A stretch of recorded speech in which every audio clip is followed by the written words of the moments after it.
Go!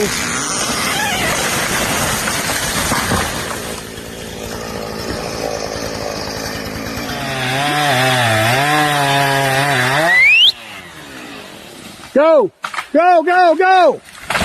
Go!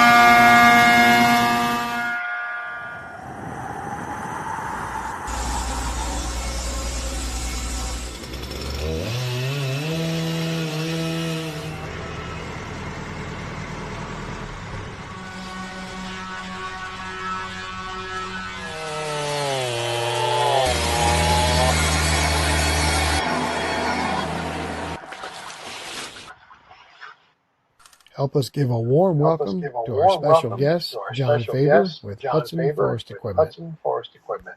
John has worked for Hudson many years in every department that they have, and very knowledgeable about sawmills and forest equipment as he has been around them most of his life. So get your questions ready, and here we go.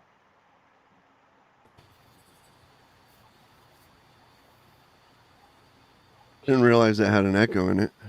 Yeah, what's going on? That was like twice. Yeah. All right, and Neil, I'm going to have to add you to every scene that we change. So every time we change a scene, I'm going to have to add Neil through the show. So because he lost connection or something there. So stick with us, guys. Welcome, everybody. Hello. All right. Hello, everybody, and welcome back to Sawmill and Forestry Roundtable number 21. I don't know what all that echoing is about. StreamYard has changed a whole bunch of stuff on us, and we're just trying to get used to it. So stick with us, and hopefully we'll get this underway and everything will go smooth. Tonight, we'd like to welcome John Faber with Hudson Forest Equipment. Howdy, everybody. John is Hudson's troubleshooter, quality control, warranty administrator, and the go-to magician when things go south. Is that about right, John? Yeah, that sums it up pretty good, right? Mike Spadaro, the general manager, was hoping to be here tonight, and he may join us a little later, and we're hoping he can get here. John is going to tell us about Hudson's equipment and some of the new mills this year and maybe things coming up in the future. John will take your questions, and believe me, with multiple sawmill ownership, John is very knowledgeable. So, John, if you want to go ahead and take it from here, tell us about Hudson, and maybe tell us about some of the new mills that they came out with this year. Well, Hudson's a home-based company right here in Barneveld, New York. I'm in Boonville, but they started in Barneveld. Started with small family business, took off. Employs a lot of local people right now, building the sawmills right from scratch. All the equipment, firewood processors, splitters, sawmills. You name it, if it's got the Hudson red paint on it, it's built by us, pretty much everything. Like any factory, we have to bring in motors by our, from other manufacturers. We don't build those, but everything is usually Vanguard, Briggs & Stratton motors, which are very good. They have a good warranty nationwide, worldwide actually. So if an owner has something wrong with their motor, they can take it to a local Briggs dealer and they can warranty it right there. Hudson's a pretty outstanding company. That's why I like working for them. Our equipment is simple based. So basically everybody can work on it. If you get one, it's not that hard to fix. And I think that's one of our biggest selling points is it's very easy to work on. You can buy parts locally. You don't have to hunt too much. We like to supply you with parts because ours are OME, standard parts that we use. But they're like belts and things like that, you can buy at your local stores and parts stores. And I'd like to mention that the Hudson mills are very welder friendly. Yeah, if you want to add to it, you can add to it. It's all structural steel, so very simple to weld onto them if you want to put something on it or change it for your own use. Now, the one thing I'd like to mention is that Hudson Mills are built in the USA and they are built right here in New York. That's correct. Every one of their mills are built right here in New York, correct? Yes. Yep. Everything. We bring in the raw steel right there at the factory and goes through the cut shop down to the weld shop. Welders put it together and on to the paint shop it goes and back up to assembly. And out the door we inspect it, run it, and then we ship it. Their trailers as well are built right here in New York, correct? Yeah, that's correct. Yep. And your firewood processors as well, right, John? Firewood processors, the wood splitters. Yep. Yeah. The You said something about the log loader. well, What did you say about that? no, we No? don't build the log loader. Okay. We sell them. Okay. like You grapples sell them, and- but you don't build them, right? Right. Okay. Those are made by Uniforest. We're the main importer in the United States for Uniforest equipment. We sell a ton of it. It's very good, hard, durable equipment. The skid And- winches, the grapples, the rotators. They built to our standards, put it that way. Yeah, I've seen a lot of the Uniforest tractor winches out there. That seems to be a real popular product. It is. It saves so much work. I wish I'd owned one 20 years before I bought mine. You remember Brett is here. You remember Brett that you told he has a T.A. Smith sawmill? Yeah. I'll show the comment there at the bottom of the screen. Can you read that? Yeah, John, you'll be happy to know that the mat twisting on my belt and the T.A. Smith worked well. Mill worked. Yeah. Simple fix to a big problem for somebody, but Yeah, it was. It was a pretty simple fix. He brought that mill back to life. He found it sitting in the woods and located the owner, purchased it, and pretty much has got it back up and operating now. yeah, it's nice to see them old mills come back to life. There's a lot of lost knowledge that nobody even knows anymore. With the old circle sawmills, there's a few guys around that are still keeping it alive. But as they go away, the sawmills go in the dirt like everything else or the junk pile. Yeah. You have 2 circle mills, is that correct? Yeah, that's correct. Yeah. One's got the top saw, and the other's just a 52-inch straight. That's the Ireland. And which one do you use the most? I use the Ireland the most. I don't use the other one much at all, only if I got something really big. That's the one my father and I built when we first started the lumber company up here. So we built that right out of 5 different sawmills. We took the best part of each mill that we had in the junk pile and welded it together and made it work. Sawed millions of feet of lumber on it, I'll tell you that. Yeah, I bet you have. You guys got any questions for John about the Hudson equipment or their skidding winches or anything else? Just pop that question right up there. Yeah, we got conveyors too, hydraulic conveyors, regular drive conveyors. The new hydraulic one's pretty nice because it goes lower profile when you're towing it. So we can ship them on the trucks easier.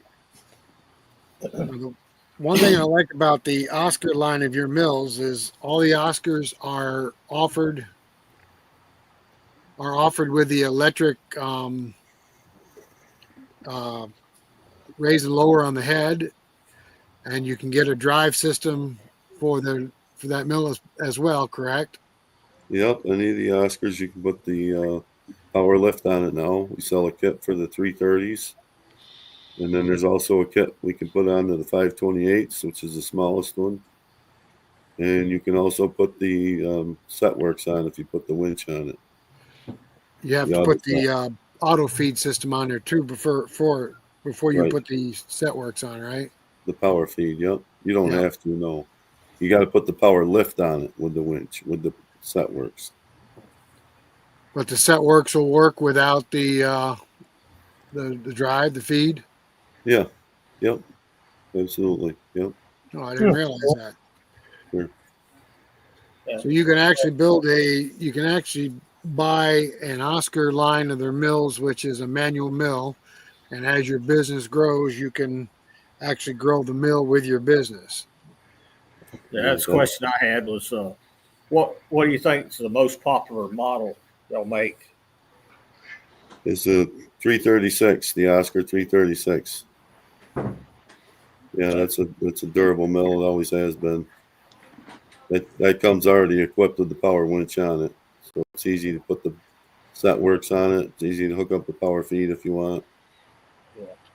Yeah. Are you limited on length, or is it just how many carriages or tracks you want to buy? The length, you can buy as many as you want. You can go 70, 80 feet if you want. I actually used the Hudson mill to cut the tall timber ship mast. They come with 3 lengths of track, right? The Oscars. Yeah, that line does. Yep. And how long a log will they cut with the 3 lengths? They're 7 17. foot, 3 7-foot sections, so you get 21 feet total. So you can cut 18 feet. 18 feet. Yep.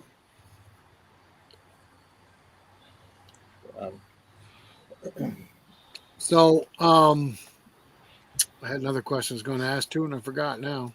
Yeah. Do y'all offer Listen. a 3-phase electric version? Or they're Yeah, all we do. You can buy them. Yep. Just gotta tell us what power you want on it, and we can put the motor on it for you. Yeah. Yep. I had a local guy here. He bought one of Woodmiser's 52-inch slabbing mills. There's always a place for one of them. Yeah. I was using one today.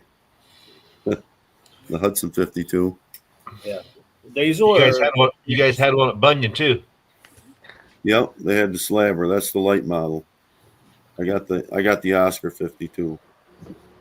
It's got the power feed, the power lift on it. The slabber cuts just as wide, but it's got the hands. It's made for starting out. They had some It's nice a little bit walnut lower, but slabs you cut can up see- out there. Pardon? They had some nice walnut slabs cut out there. Oh yeah, you can cut just as big with that one as you can the Oscar. You just got to push it by hand. It doesn't have power feed.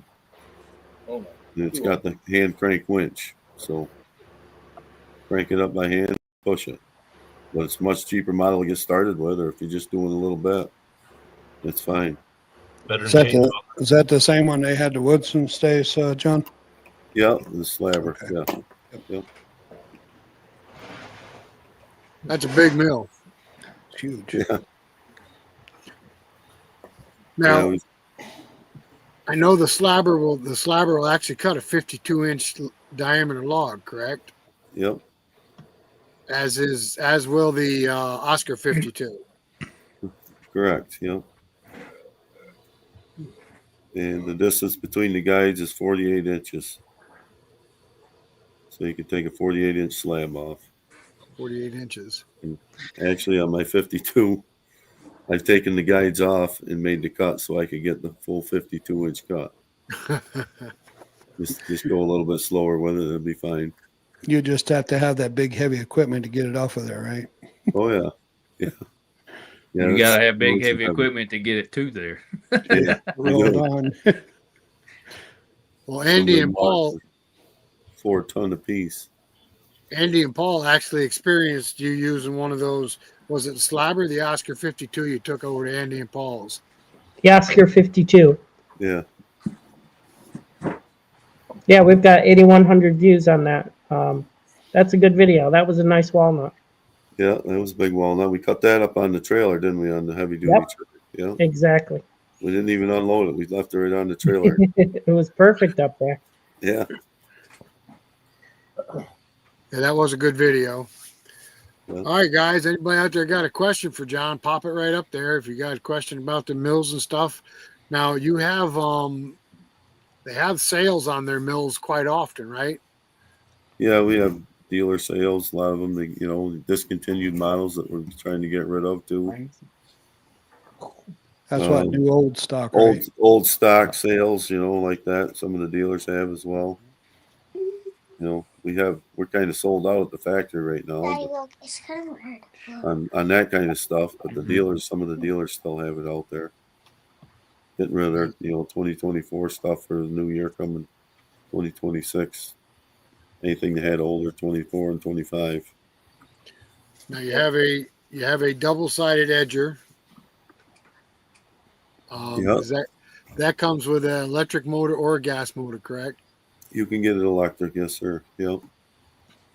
220 volt, 10 horse. That's Yeah, what we it had happens. that. We had that on one of the lives showing that, didn't we? Yeah, we Yes. did. That was a gas engine, though. Yep. Yeah, you demonstrated that really well on one of our lives. Yeah. Yeah, that was at Hudson last year. That's gonna be the next addition to my sawmill stuff as an edger. I don't have one. I've been using my sawmill. Man, it saves so much time. I guarantee it does. I was using mine today again, and I'm like, I got a bunch of short stuff I custom cut. Boy, putting it to an edger just saves so much time and handling. Bending over, picking up all the pieces. You come off that edger, the boards go here, the edgings go there. All right. Put it in the pile, and you're done. Well, part of this month's topic was Made in America. Are you feeling a little resurgence at Hudson? People want to buy American made? Oh, yeah. Yep. Absolutely. People love the American made. Well, it's different all across the country. Everybody's different. But Yeah, but a lot of it's dictated by the price of it, too, because American made, we all know, is more costly. A little bit. Then they buy that cheap Chinese stuff, and then they get a bad taste in their mouth. Yep. That's what kind of, sucks for the small sawmill companies or the big ones. It doesn't matter. Well, it's hard nowadays even buying parts. You go looking and you're trying to buy an American part, and everything has been taken over by cheap Chinese import. Right. And it's frustrating. It is. We've tried to keep our parts pretty much the same for years. The internal parts of all the sawmills that are standard have been for the same last 20 years, just about. I really despise taking apart an American-made product, and you got a bearing gone bad, and it says made in China. And we got several bearing manufacturers, the best in the world in America, and we're buying that kind of junk because it's too cheaper. If you look at bearing prices, if you buy an American-made bearing, you're paying almost 3 to 4 times what you can get it from China for. Yep. And that's why it's like that. But it lasts 3 to 4 times longer most of the time. Yeah, they will. Absolutely. Yep. All right, John, we got a question down there at the bottom. What was Hudson's biggest failure, and how was that failure corrected? Oh, gosh. The biggest one, John. I probably can't answer that because I haven't been there long enough. They hired him, but they got him trained up good now. So no, we really haven't had a lot of failures. The biggest failure I would say breaking shafts. And it took a long time to find out. Let's say it's that. Because that was one that was a puzzling thing for everyone, why the shafts were breaking. And took quite a bit of research to come to the bottom of it. But I got to it eventually, and it was all due to pretty much the band wheel belts. You'll get a few that fracture now, but not like it used to be. And if the band wheel belt gets out of round, it's going to break the shaft, or it's going to put excess wear on your mill and beat things up. You're going to break band blades. And you never know you can't really tell that it's doing that. But the biggest thing to look for is vibration. The engine shaft, the shaft on the engine. No, the band wheel shafts. Band wheel shafts. Yeah. On the drive side? No, normally on the idler side. We have more break on the idler side than the drive side. I've broken 2 on the idler side. Yeah. And that's a big shaft. That's 1.5 inch shaft, right? Yeah, but that constant impact where it comes to a high spot on that pulley, that's what causes it. So that's when people call and say the shaft broke. We warranty our shafts and bearings for 6 years. Nobody else in the United States or sawmill companies that offer that I know of. Do you? Anybody know that? No. Well, I can attest that you stand behind that you stand behind that warranty too. Yeah. Yep. Both sides. So that's, we know there was a failure there, but we finally got to the bottom of it. And it took a long time to figure it out because I guess nobody looked as close as I was looking at everything. Yeah. I got right down to the nitty gritty. I had the steel tested and all the shafting right from the factory up to us. Make sure it wasn't the shafting. And then we start looking from there. We know it ain't the steel, so you start eliminating every step. Finally, I get to the outside belt, and I start looking and watching. And sometimes you can't even see it, but there'll be a high spot. But that was what was causing it, and that came from urethane belts.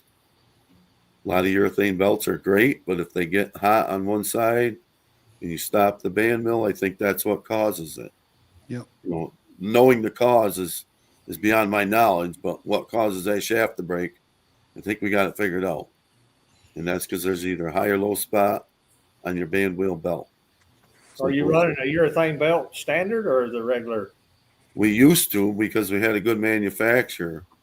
But then when COVID came, they started manufacturing. They put a different recipe in. The urethane belts, I don't even recommend them anymore. Went back to a regular Black belt, yep. Yeah. B57. And I've had trouble with those in the past where they spline the joint together and it leave a little hump. That thing, pop, pop, pop, pop, every time it goes around. Absolutely. You run a Wood Miser, right? Yes, sir. Yeah. Yeah, you'll get it from you all do the throw them away, get another one. Yeah, well, Gates was a great company. They worked great for us for all years and years. And then they started getting that high spot, like you're talking about. Yep. So now we use all Goodyear belts. I would buy a different brand if there's one available, but Gates is kind of the only one that makes a flat belt for a Wood Miser. Yeah, you can try a Goodyear. If you get a chance, go try one, order one. You'll find out it's probably going to be a little bit better. And in the belt world, there's a lot of different grades of belt material. So you can buy a denser belt material in the black belts as well. So if you want to step into that realm, you can do your own homework and go for it. What we recommend is what works best for us. Has been working great for years. We've upgraded to that Goodyear belt. They last very well now. Yeah, I know on some of these 70s, especially the Europe ones, they don't even run a belt. They run 2 cast iron wheels with a little crown on them. Right. Yep. And you can do that a lot. That's the way the big mills run. They don't run belts. They run solid steel. Yeah. That belt makes it a lot more homeowner friendly. Yeah, because them wheels are heavy. Yeah. And when they spin like that, we've tested that. Them band wheels, they spin for 2-3 minutes after you shut the mill down. It's a flywheel. Yep. Probably gives you a lot of extra low end torque with all that spinning though. As an offset. Oh yeah, definitely. You get some more torque out of them. Yep. Maybe that's something y'all offer to the higher end mills one day. Hey. Or you're a big 52 slabber, put cast iron wheels on that thing. Man. Then your horsepower actually goes up because you've got all that rolling inertia. Then you got to figure out how to get all that inertia turning first. That's where it comes in the big motors then. Slow and steady. See, my 52 now, I got the 23 horse on there. It runs it great. I don't have no problem with that small motor on that mill. Yeah. Cut 52 inches wide all day long. It works. Granted, it works, but it's 23 horse. It's bird on gasoline, and it gets the job done. I run a 25 Kohler Commander for like 10 years. Run all day, hard as you want for 5 gallons of gas. Yeah. Yeah. I seen a question come up there about how to correct that high spot on the belt. I don't know if anybody else seen it, but yeah, there it is. If you find a high spot like that on a urethane belt, change the belt, get rid of it. Yep. It's going to cause you're going to break bands. That's what happens. Same thing on a black belt, right? There's no fixing it. They just weave together. Yep, you got to look at it. Yeah, there's really no fixing it. most time you can look around that belt and you'll see a spot where they weaved it together, and if they didn't get it right, there'll be a lump there. Yeah, right where they vulcanize it back together. Yep. So right now you're suggesting that Goodyear is the one to go with. Goodyear has the best belts on the market now. Yep. Okay. Yep. I went through some pretty rigorous testing with every belt gun manufacturer there is. Like I say, I've never run a Hudson. I've run a Wood-Mizer. Right. The belts we use are flat, unlike an automotive belt that's concave. Yeah.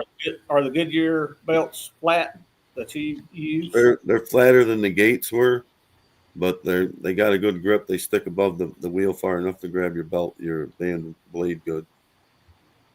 Yeah. Yeah, you could run that gates on your Wood-Mizer. Yeah. I'll put $100 bill on it. Throw one on there if you get a chance and try it. You know, if you I know during COVID, Wood-Mizer couldn't get their belt manufacturer was, out. And I went to local auto parts and bought some correct length ones that had the crown on top of them. And I run just a little more blade tension to flatten that crown out, and they worked. Sure. But if you over lubricated it, it would slide off. Yeah, it'll pop off with the over lubrication. Yep. But I had to run. I had to work. Yeah. Got to make things happen. Got to work. Yeah. Sawdust buildup. What about sawdust buildup? On what, Brett? I think he's On probably blades? talking about on the belt. Yeah, blades or belts or what? Right on your band belts, band wheel belts. Sawdust buildup on your band wheel belts. That's caused from a lot of pitch being in the wood. Keep an eye on it. And it ain't going to build up that fast. They shouldn't, unless your sawdust is building up in the guards or, coming back around the wheel. It shouldn't be building up on it. The sawdust should be getting away from your wheel. You get a little sawdust when you're sawing pine. You get a little sawdust sticking to the belts, but I think the belt flopping it cleans it off pretty good. It does, and it seems to stay pretty uniform too. And the wiper system for the lubrication on pine helps tremendously. Yeah. Mm-hmm. What's Hudson's favorite lubrication? We recommend water, Dawn dish soap, and pine sol. Pretty simple. Got to. The sawmill manufacturer's got to recommend water and pine sol. Yeah. Pine sol cuts that pitch. That's what you're after. If it gets real pitch down south, they use a lot of turpentine or kerosene still. Diesel. So John, diesel. If you're not cutting pine, then you don't even need the water. Is that what you're saying? Yeah, I'd recommend water. Yeah. I always recommend a little lubrication. Even if you don't need it, it just takes the heat out of your blade. Takes the heat out of the blade, so you don't get them hot and start tempering your steel and breaking stuff. Yeah. Even if you don't have the soap and pine sol, just put the. Yeah. If I wasn't sawing pine. Oh man. That's a current coming on my leg. But you need. I hate it when that happens. Heat. Huh? Yeah, Tim went off too. Nope, I can't sit down yet. Jesus Christ. I'm sure you guys have had them before. I never had a leg cramp before in my life. Really? No. Quiet. The most fun was when you're asleep and you straighten your leg out. Yeah. Yeah. I think it's just the chair or something, probably. I'm stretching and pulling like a bastard for the last couple of days sawing. So. Yeah, but definitely on that pine, on the pine, that's what I mostly cut. I run diesel fuel. I've run the water and pine saw down here, and you use so much of it, and a lot of times you still have buildup. But the diesel fuel by far takes the lead over everything that I've used down here. Does it eat your belts up a little bit faster? It doesn't. No, I don't use. I mean, you need very little. I mean, very, very little. Okay. Especially with the wiper system, you don't have it atomized and hitting everything and flying all over. So everything stays dry. Your sawdust don't cake up anywhere. That's that, and on anything. What What'd you say you were running? Diesel fuel. Oh, okay. Yeah, they got a wiper system. Mm. We've been Yeah, that was impressed pretty with the cotton spindle lube. It's been working well for us. What is it? The cotton spindle lube. Yep. Oh, There are I good haven't things tried about that. it. It's for people who don't want the, diesel. Yeah. And it's so little of diesel fuel, it doesn't affect the wood at all. No, it doesn't affect No, the no. woods. One drop every 2 seconds. Mm-hmm. So, back to that question that we were on there, right there. How do you correct the hind lobe? Nope, that's not it. There you go. The sawdust buildup on your belts. It's just scrape it off every time you change your belts. Every time you change your blade, I mean. Yeah. Every It time you doesn't- change your blade. Every So you're supposed to. it's got a pocket knife, and that's what it's for. To scrape that sawdust There you off. go. I scrape it right on the mill where the door opens on the mill, and I mean they recommend you're changing that blade from the drive side to the idle side every 8 hours anyway. I change that belt every time I change a blade, and just scrape it off. There's not that much buildup on it every time. It takes 2 seconds to scrape it off. They say if it's building up like that, it's catching in your guard somewhere. You got to plug up where the sawdust is coming back around, over the top. Right, Yeah, right. You got a piece you of got bark something- in there, and it plugged it up. Yeah, absolutely. Yeah, you got something wrong if something's building up on there. Yeah. Joe, ask away, Joe. If it interests you a lot, just ask away. We're here. Two Guys Timber Framing. You guys still here? Hello, guys. Let's see. We got Tim back. Nope, All right. maybe. We got one question here that I'll let the Wood Miser guys answer if they want. Uh-oh. I'll pop it right up there. Most mills I see the head running on 2 rails. Wood Miser at a disadvantage running on 1 rail. He knows the answer to that. He knows the answer to that already. They've been making them for what, close to 40 years now. Cantilever. It has its own set of issues to work with, but it's just something you get used to. I like it. A double rail, you're limited to the width of those rails. And if you get a bigger log than that, then you will have to work on it to get it down. I've sawed some logs that, man shouldn't even try to saw, but it allows you that option having this side open. If you got a big crotch knot hanging out there 2 feet and you're cutting above it, you just take a cut and you turn that crotch knot up and cut it off. It's all personal preference. I've never run a Hudson, never run a Baker, I've run a Woodman. So it's what you get used to. But that's a good explanation, Eric, because I think that's the first time I've seen somebody actually put that into perspective. Yep, that does work. I did. I used Shelby Stang has got an old Wood Miser down there, and I went down to cut that big cypress. That's exactly what we did there. You went and worked with Shelby? Pardon? You went and worked with Shelby Stanger? Yeah, I go down there every year, a couple times. There's got to be a story there to tell. We got a couple of them. Yeah, I'm sure it starts with a beer. No, Shelby don't drink. Lord have mercy. No, I drink when I'm down there a little bit after we're done, but no, he don't drink. That's Shelby. It's Shelby. He don't need nothing extra to be Shelby. Huh? No, he don't. Lord have mercy. He's quite a character, I'll tell you. We get along good. I got cypress up here in my barn still. I bring it back every time I go down. We go out there and I help pull logs out of the Lake Pontchartrain and put them on the barge, float them up there, and then we'll either saw them or I'll bring logs back whole, one of the two. He ain't real far from me. A couple hours. He's got his own Oscar 52 down there now, son. So Tell Shelby he needs to get on YouTube with the rest of us. what's that? Tell Shelby he needs to get on YouTube with the rest of us. Yeah. He lets you film them when you're there. That's about it. I got some videos I can post. Yeah. That's Now all those down there.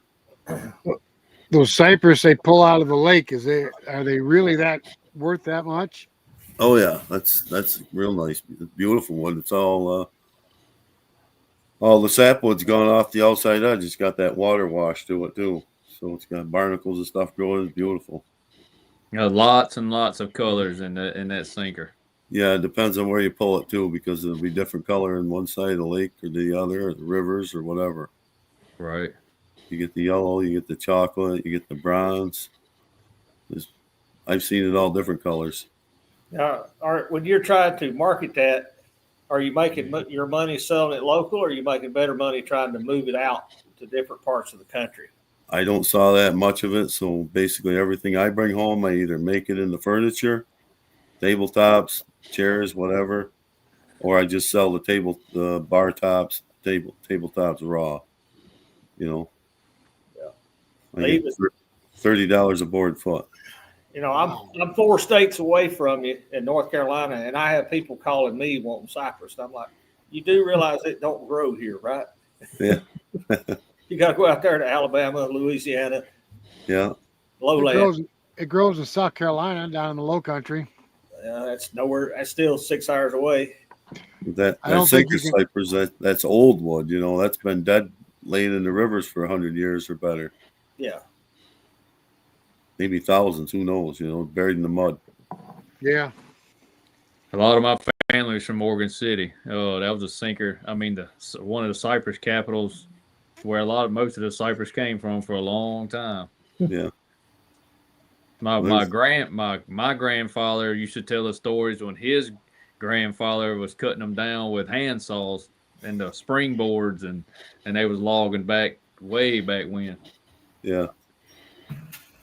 There's Mike. Look who joined us. How we doing? I made it.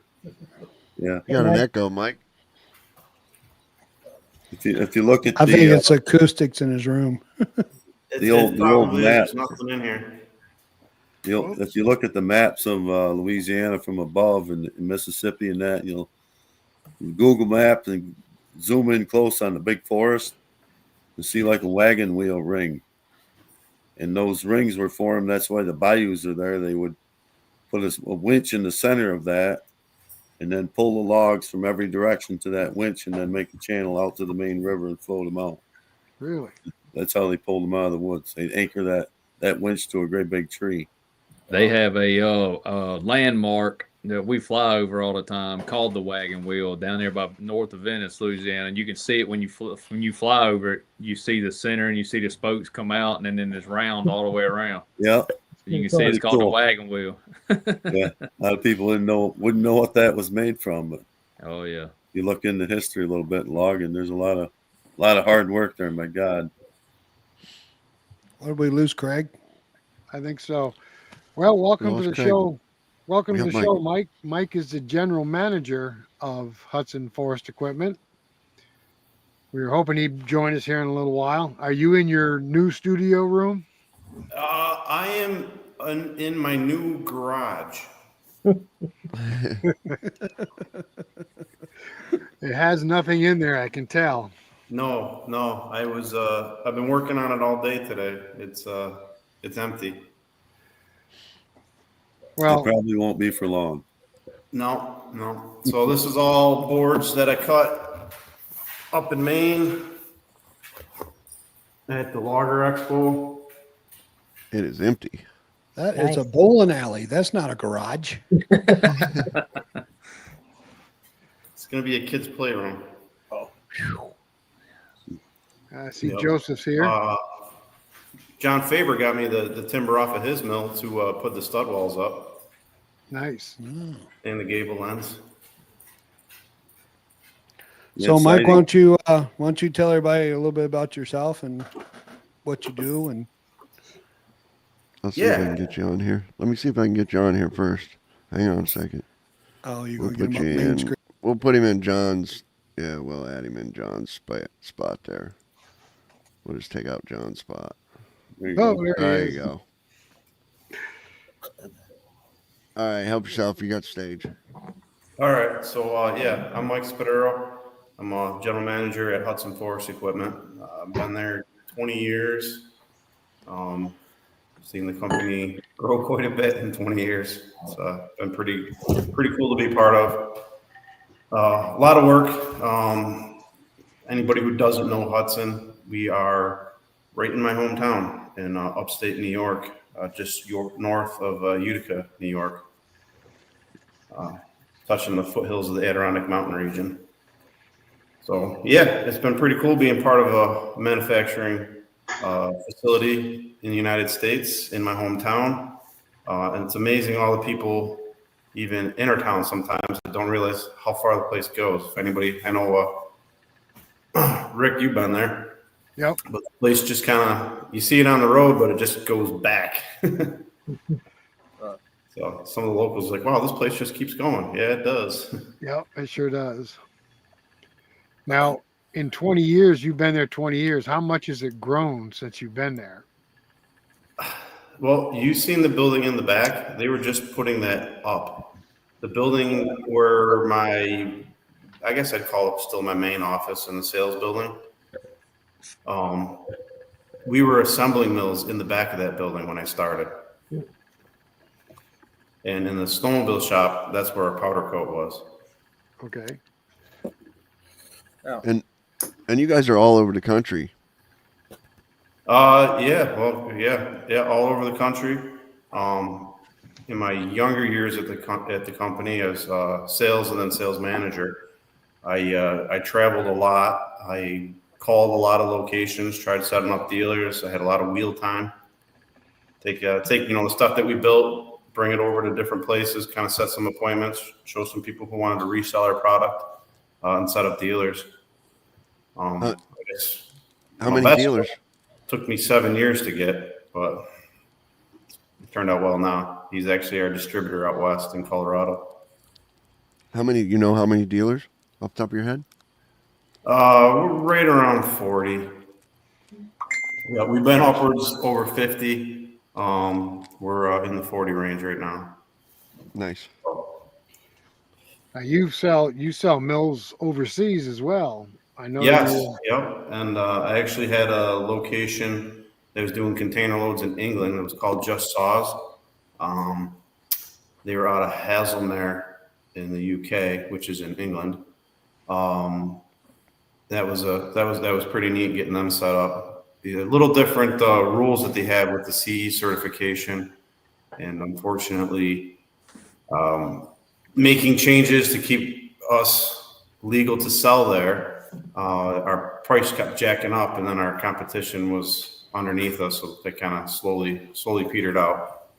But looking to work with some other companies. Already talking to a couple other companies to see if we can get in the overseas market again too.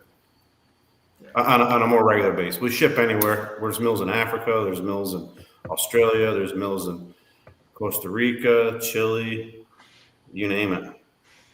Yeah, I know one time I was there this year, you were talking to somebody from Africa. Yep. Yeah. Actually, they were there at the same time you were there. Yeah. Hey, Mike, this is Eric. Part of our topic this month dealing with Hudson is buying American made. As a manager, are you having difficulty buying your parts coming in to not only assemble in America, but stick with made in America? Not too much. We do our best to stay with a lot of American suppliers. There's some local machine shops that we use. There's a local a stamping company that stamps out some of our parts for us. Actually, we use a couple different local machine shops to do some of our machine parts. That's good. So we're doing our best to keep that stuff in here where we can. I mean, obviously, some stuff has to come from other countries because the price, nothing's. Price matters a lot. So, but I'm finding it a little bit easier to source locally than in the past. The supply chain's definitely been improving over the last few years. Well, that's where most of us want to see the country go. Is not only are we buying American made, but what we buy is made in America.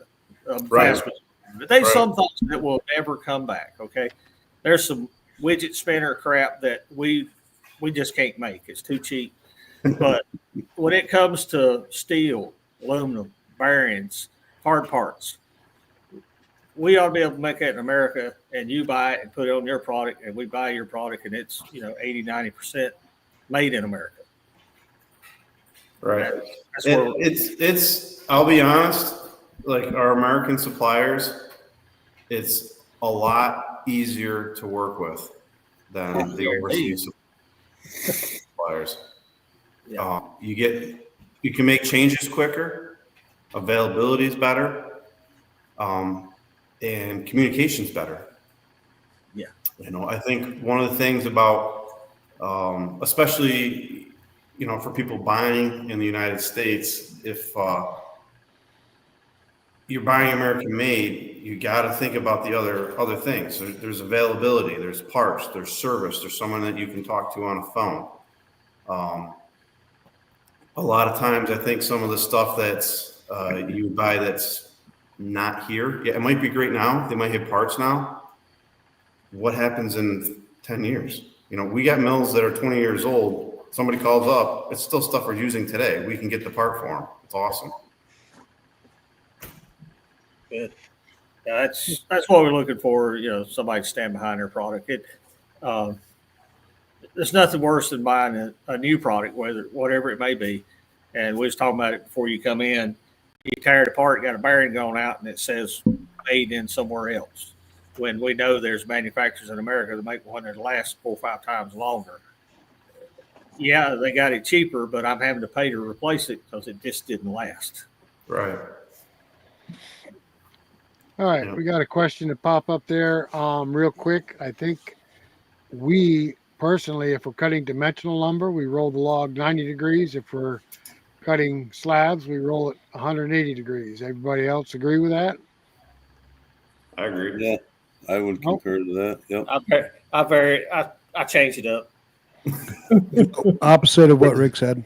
Well, it depends on the log. Okay, if the log's nice and round and it's barrel shaped, yeah, turn it up 90 degrees and take the back off. But if it's got a bow in it, I'll normally flip that thing over 180 and I'll get it down to the width that I'm looking to cut, 6, 8, 10.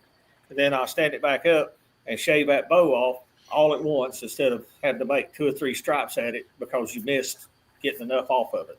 You're absolutely right. I do the same thing. Yep. It's different on every log. Yeah, and we know every log isn't perfect straight. What are you talking about? Yeah. All I right, only saw the perfect ones. here comes a question for you, Mike. Let's see here. Leave it alone. I I had didn't know it you up guys were there. gunning for me as soon as I got That's here. not me. I had it up there. Good We've been Lord. waiting on you. I did my best. I tried. Any idea idea how how many many- Hudson mills are in operation? Do you ever worry about market saturation? I have this conversation with, say, salespeople that come in or dealers that are looking to sell their product. Chainsaws. We started out as a chainsaw shop, and one of the fears was that at some point everybody's going to have a chainsaw. You're not going to sell any more chainsaws. Are you guys still needing a chainsaw at some point in life? We just buy more expensive chainsaws. And we make more expensive mills too. Yeah. So I would say that the only thing that's changed in the last few years with saturation of the market is when everybody was buying product, everybody was getting stuff. We couldn't deliver. I mean, we got back ordered over a year in some of our mills. So you had other shops that were just popping up and that part. So I would say the only thing that's changed is the competition's greater, not that demand has gone down. The competition has increased. The demand has stayed the same. Now I can attest. Years ago, I owned a big commercial mill, and then when I decided to get back into sawmilling, I first started looking, and this was in 2018. I started looking for a used band mill, and there just wasn't really anything out there. So if the market was saturated, you'd be able to find mills for sale everywhere. Right. I ended up, of course, buying a new mill from a company that was close to me. Yep. And I love driving. I like taking back roads when I go different places. I like seeing our beautiful country. But as I'm driving, I'm thinking they need a sawmill. They could use a sawmill. This place could use a sawmill. And that's just in New York State. So you're, You know, there's you're so many driving different around saying places. I would cut that. All that. Yeah. But So that's they got a pretty good question come up there. Are tariffs affecting your supply chain any? You know, that is something that I haven't been able to figure out yet. That's a game a little bigger than this guy can comprehend sometimes. When they put the tariffs in, I thought it was really going to help take some of the overseas competition down and raise their prices. The prices went down. I don't know how that happens. I think it's maybe because they had so much stock built up, and you know, so they're just discounting their stock and getting it out. But I think with having the tariffs, you know, we've been able to not be so dramatically affected because we source a lot of the stuffs from the U.S. and Canada. So,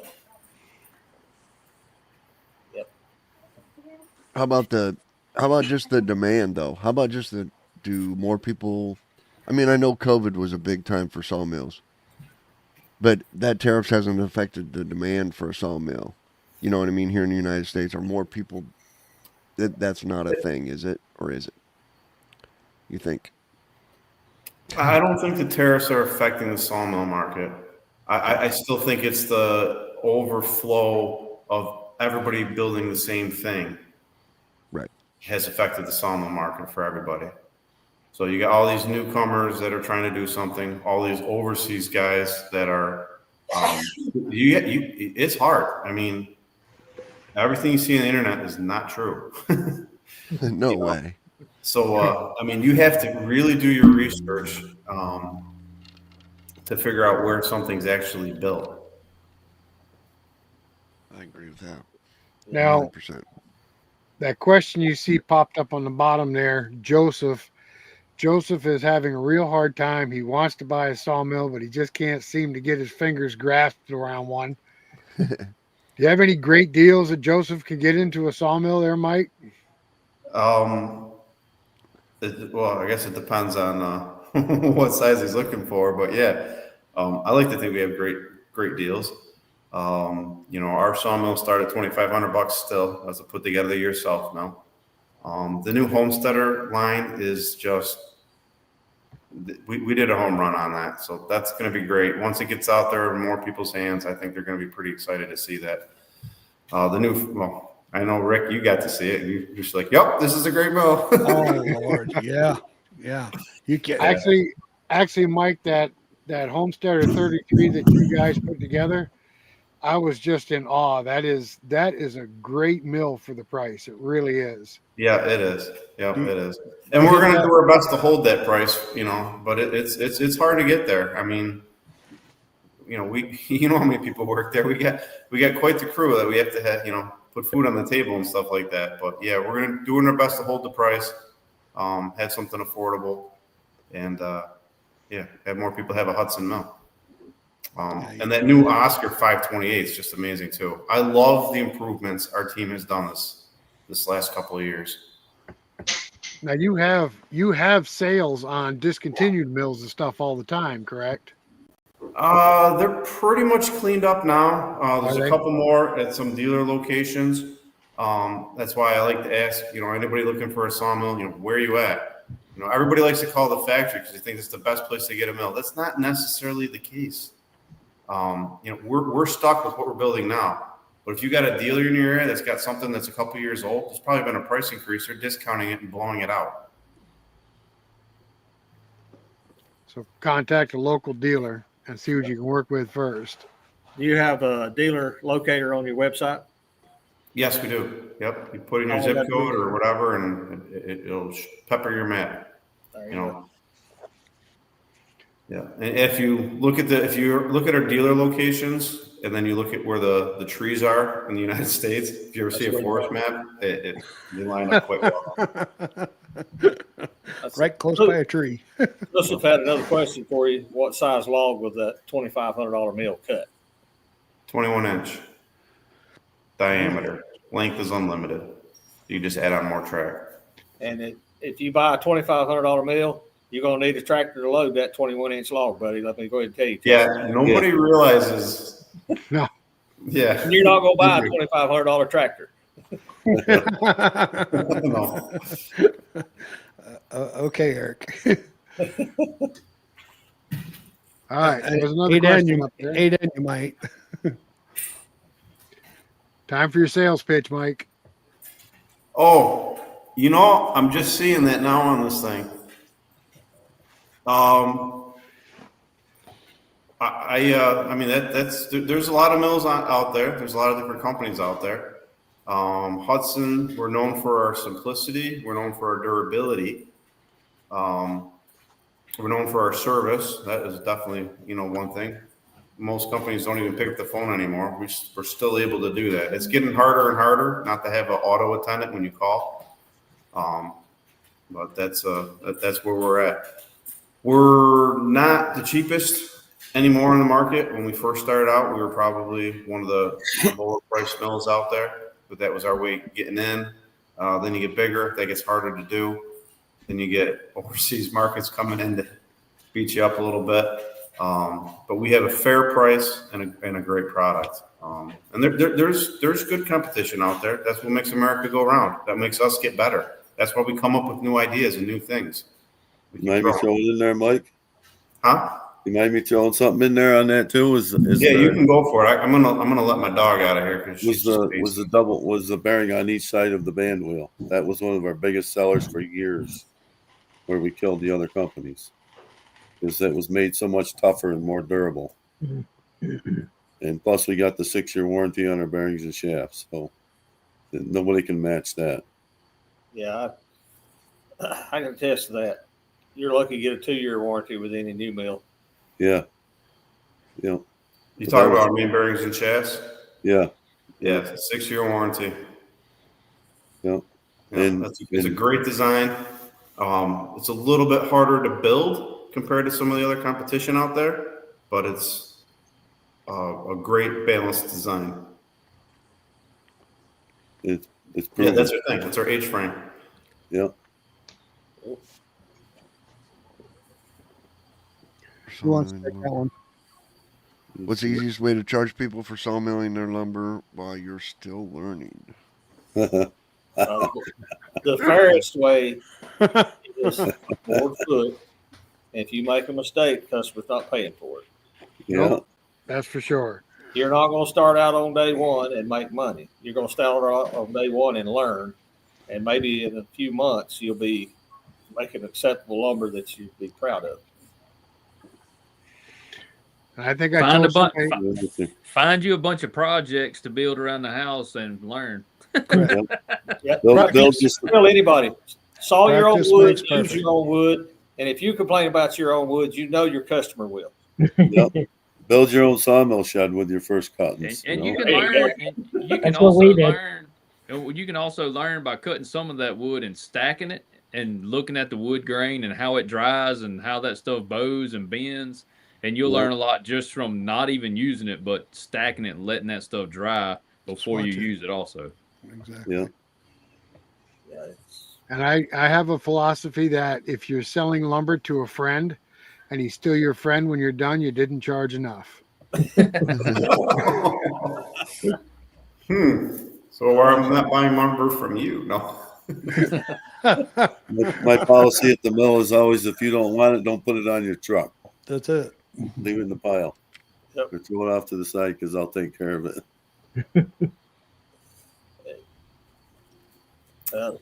So I see that question down there. Delivery.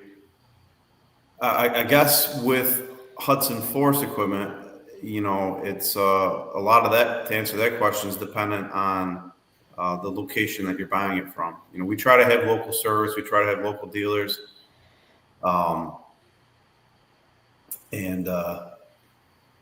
You know, their communication should be pretty good with you to deliver the mill. If it's something that has to ship from Hudson, typically you order it.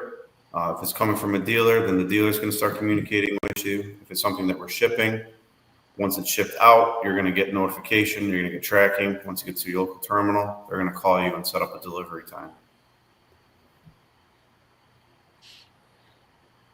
John, Mike, either one on that? Who makes your bearings? We have a couple different suppliers of bearings, and a lot of that depends on price.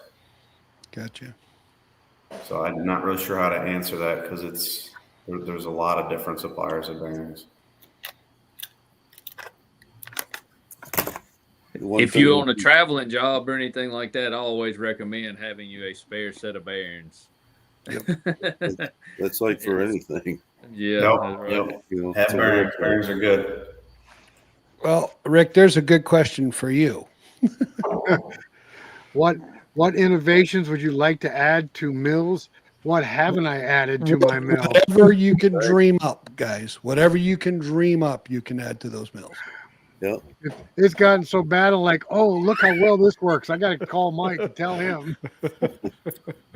We appreciate that, and we like the customers' feedback because that helps us. You know, there's a lot of good ideas out there.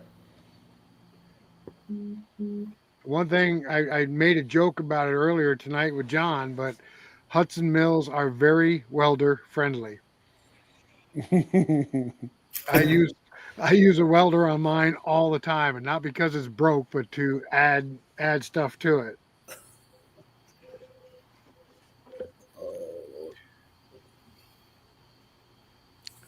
Referred to as the beast. Yeah. I can contest to that. Mine's a Franken mill. You should have seen the conglomerate we sawed up today. Oh my God.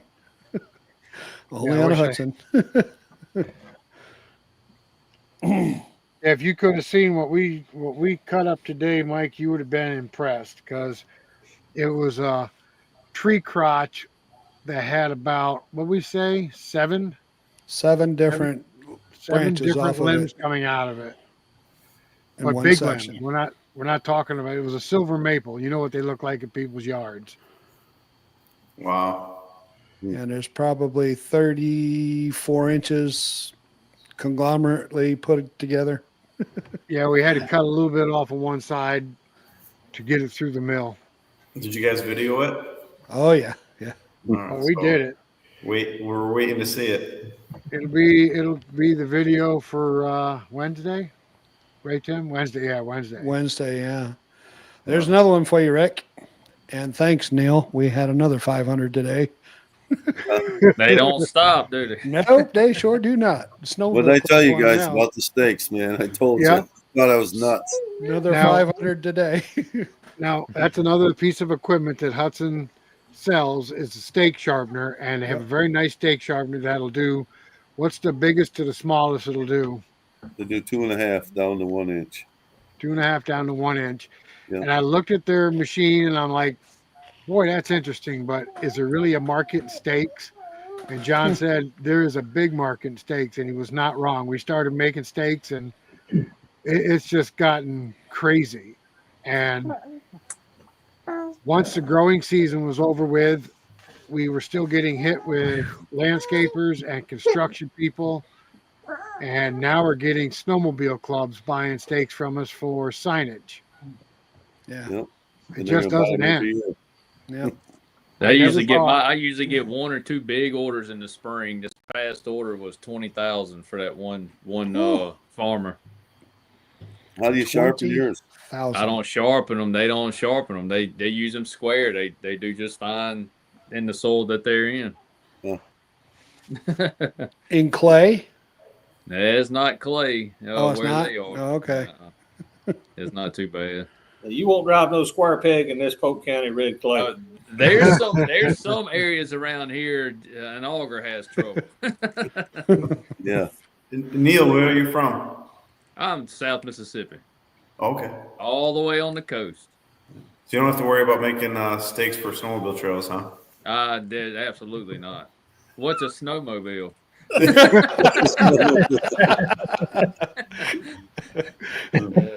Oh, that's funny. What do you make your stakes out of, Neil? The pine?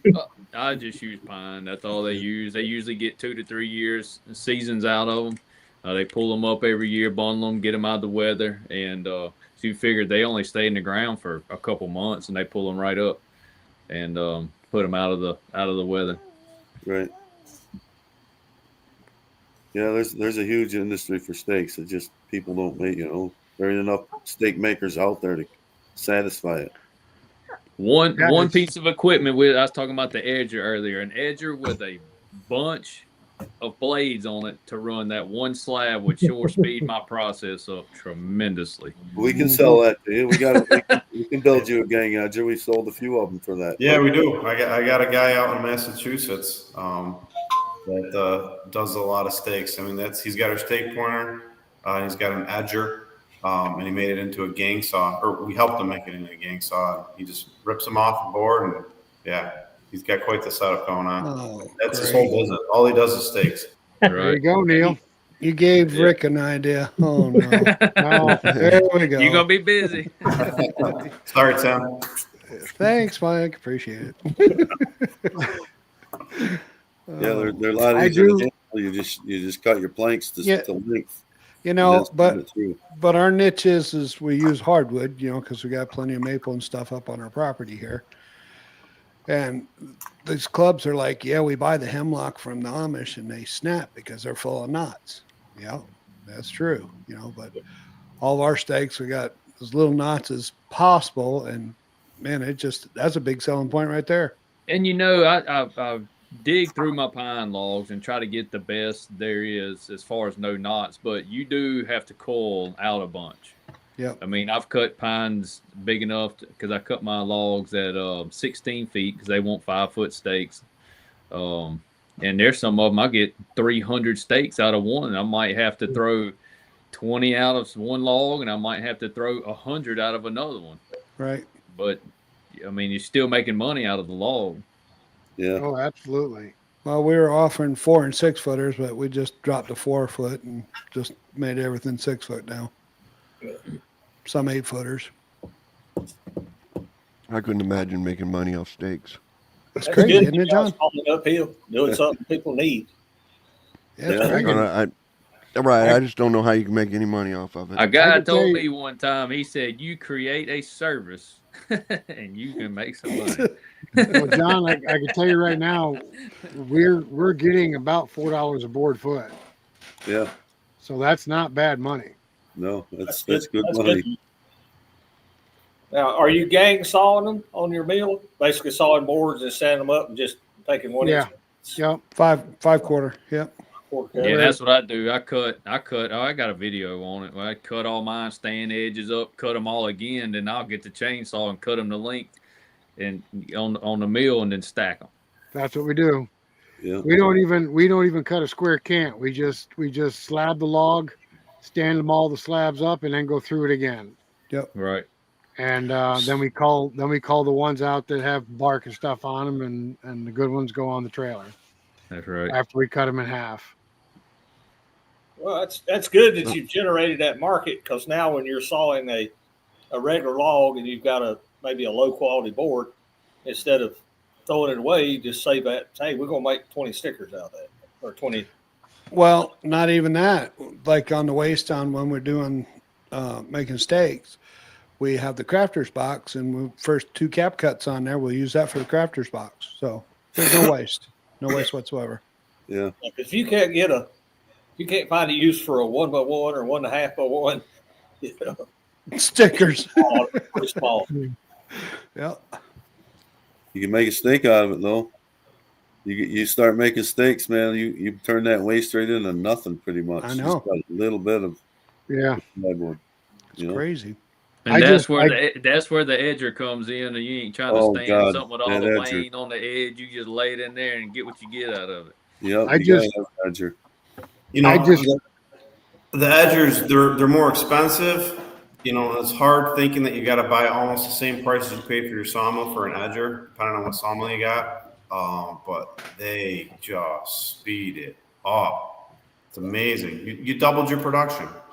Yeah. Absolutely. I've got one over here behind me, and it does help us around the sawmill, especially if you're running 2 or 3 people. It gives 2 people something to do while you're sawing a log. Yep. Yeah. Yeah. If you got a team of people to work with you and you can get them going, that's Every awesome. board they make, I don't have to touch. It's a win-win. Yep. Absolutely. What's that say? When I start sawing, I'll also be using waste for firewood sales. I burn. Yeah, wood that here makes a in lot of Western sense. Europe. Yeah. Yeah, we Yeah, just do sold. that. We just sold a bunch today. We got those too. We sold 6 truckloads of firewood today, didn't we, Rick? Yep. I got a video coming up on here this week, and that's one thing it talks about your flitches. Things you need to know before starting a sawmill operation. That's one of them because they build up fast. And me they do. personally, I got pine, so I just have a lot of fires. A whole lot of fires. Bonfire at Neil's house. Oh man! And it's the Did you dry put this- season. My pile is so monster right now, but now I gotta wait till we get some rain. Did you put this question up for Neil? Yes. Well, you just got to check your local markets. I mean, your feed stores, your co-ops, and things like that, selling for a certain price. Me, I cut way cheaper than that because most of the orders I get are from bulk orders. Kind of fill out what they're looking for as far as a price and work with them and negotiate and settle on a price. Them tomato steaks or landscaping steaks, you go to just say a box store like Lowe's, them things are outrageous for a 2-foot steak or a 3-foot steak. It's unbelievable the prices Yes. of them things. They are. So it's really just you got to put your leg work in and dig around and try to find out what they're going for and beat it by just a little bit, and then advertise, whether it's Facebook or however you want to go on that route to do it. Look at your construction supply companies because surveying on construction sites you use tons and tons of stakes.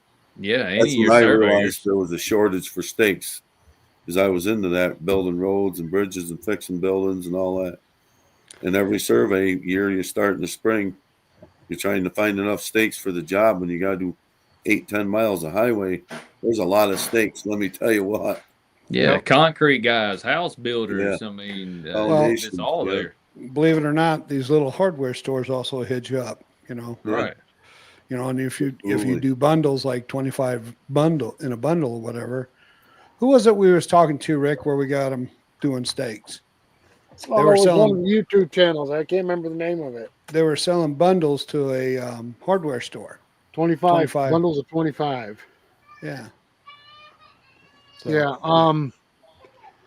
The thing I was thinking, we have a couple snowmobile clubs that's gotten stakes from us here recently, and they got 6-footers. And I'm thinking if we have a winter like we had last year, those signs are going to be pretty low to the ground. You start cutting them 10 foot, Rick. I know. Tell Rick, them, Neil, we see about that much snow, maybe. I get that. Last year was a freak thing down here. It actually, the beaches, the sand were covered in snow, and I'm about 15 miles off the coast. And if you went 10 miles north of me, there was no snow. So it was like on us and over the water. I mean, it was insane how that happened. Yeah, it was insane for us last year, too. Rick, will you please answer Brett's question there? We were talking about that yesterday. We started advertising on Facebook Marketplace, and then just word of mouth has taken off. Yes. Word of mouth is amazing. Yeah. Just happens to be the week we're in, but that's our main advertising right now is word of mouth. And you know, that was a question that you had answered earlier, Mike, was about the customer service. These days, you go into any kind of store, self checkout, you can't get nobody to help you. Customer service goes a long ways with people, in my opinion. I'll go out of my way to go to somewhere that has someone I can talk to and not just push to the side and you go do your own thing. Yep. Yeah, our one of our side, we have a store frontage obviously at our manufacturing, but we sell steel chainsaws and we have a service shop there. There's people that travel all over just to come back to our shop. So it's worth it. Yes. Well, that you got The that. extra help with people and the extra time. You got that cool chainsaw museum up there. Yeah, That's awesome. That's awesome. It's cool working in a place that's been there for a long time. There's a lot of old stuff and cool stuff that's happened over the years. As many times as we've been in there, every time we go in there, we look, oh man, isn't that cool? Isn't that just so cool? You wouldn't want to be the one handling them, though, would you? No. I'm glad technology's better. Yeah. That's why everybody's all- buying chainsaws. Some of those chainsaws up there, I don't know how they did it. I really don't. They answer their phone. What's that? So we all like to deal with a company that you call, like Hudson, and a real person answers their phone. You don't have to spend 5 minutes trying to get a department. Just, hey, I need Joe in parts. We appreciate that. Yeah. I run a business. I run a small business. And when you call my number, this is what you get. My cell phone. Yep. You don't get an answer service. You don't get my wife. You get me. And I appreciate that out of a big company. I know it's hard to do, but Yeah, well, we try to screen all the calls. Thank you, Andy and crew. Be blessed. Yeah, we try to screen all the calls so we get you to the right department, too. If you need parts, somebody says, I'm calling 4 parts for sawmills, we know to send them there, but it can get confusing when they call for parts and they don't specify when they're looking for a chainsaw part and they get sent up to the sawmill parts department. So Yeah. once in a while that'll happen, but other than that, we're pretty doggone good on service, I gotta say. We're human. We make mistakes. And actually, Nicole and I had a mistake the other day.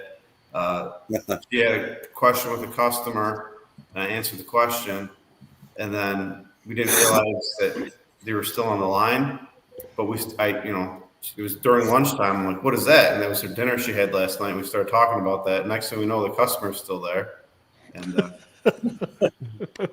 actually, John, it was for a warranty. They were actually calling on a warranty. So, everybody gets all upset. Like, just give us a chance, So, yeah, they came in swinging and they left laughing. I told Nicole, at least we were talking about food and not fighting, so that's good. Well, everybody's human, and I think if we can relate to a human being, it makes us feel better too, Yeah. Brett, I know Brett is new to Facebook. I see you advertising on Facebook, Your page. on your page. You have to go to a Facebook Marketplace. There's a little thing up there on top that you click. It brings you to Marketplace. You can sell stuff on. It's called Marketplace. Not on your Facebook page. Nobody looks at it. Yeah, go on to Marketplace. Yep. I'll send you a screenshot of it when I get a chance here. Mike, you'll have to answer that question. Yeah, closest location, from what I can tell without, cheating and, using the computer that I'm on right now, is Talon Sales. They're in Missouri. Yeah, Talon. But if you go to hud-sun.com, our website, there's a dealer locator, and they'll tell you who's closest to you.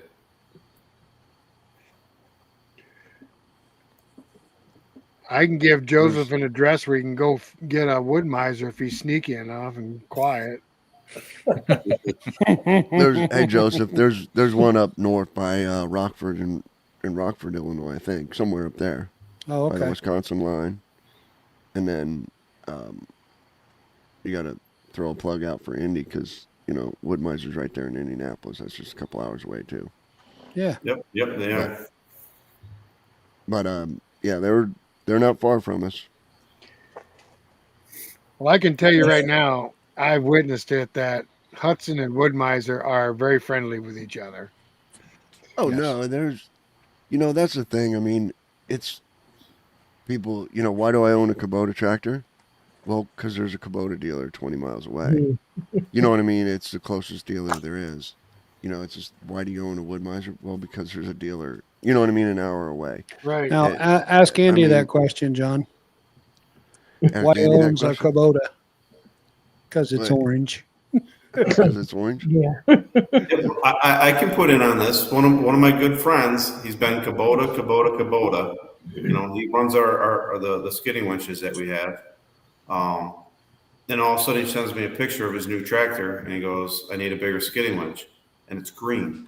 I go, wait, why did you switch? The only reason he switched is because of his dealer. Absolutely. He's staying with his same dealer. They switched and he switched his tractor because he knows he can get service from him. Nice. Yeah. So I've been running Husqvarnas for 40 years, and I'm a big Husqvarna guy, and I have absolutely no desire to be a steel guy. Up until last year, I'd told you I'll never run a steel. You know what I mean? I'm a Husqvarna guy. My Husqvarna dealer is gone. The next one that's closest to me is gone. My next dealer is gone. You know what I mean? I'm 45, 50 miles away to get a Husqvarna dealer. Wow. And I own a steel chainsaw right now. I They're have 15 both. miles down the road. I got both. I I got have about, several. I think I got 3 or 4 of each, to be honest And- with you. You got an And I addiction. mean, that's the only reason I own a steel is because the dealer's 15 miles away.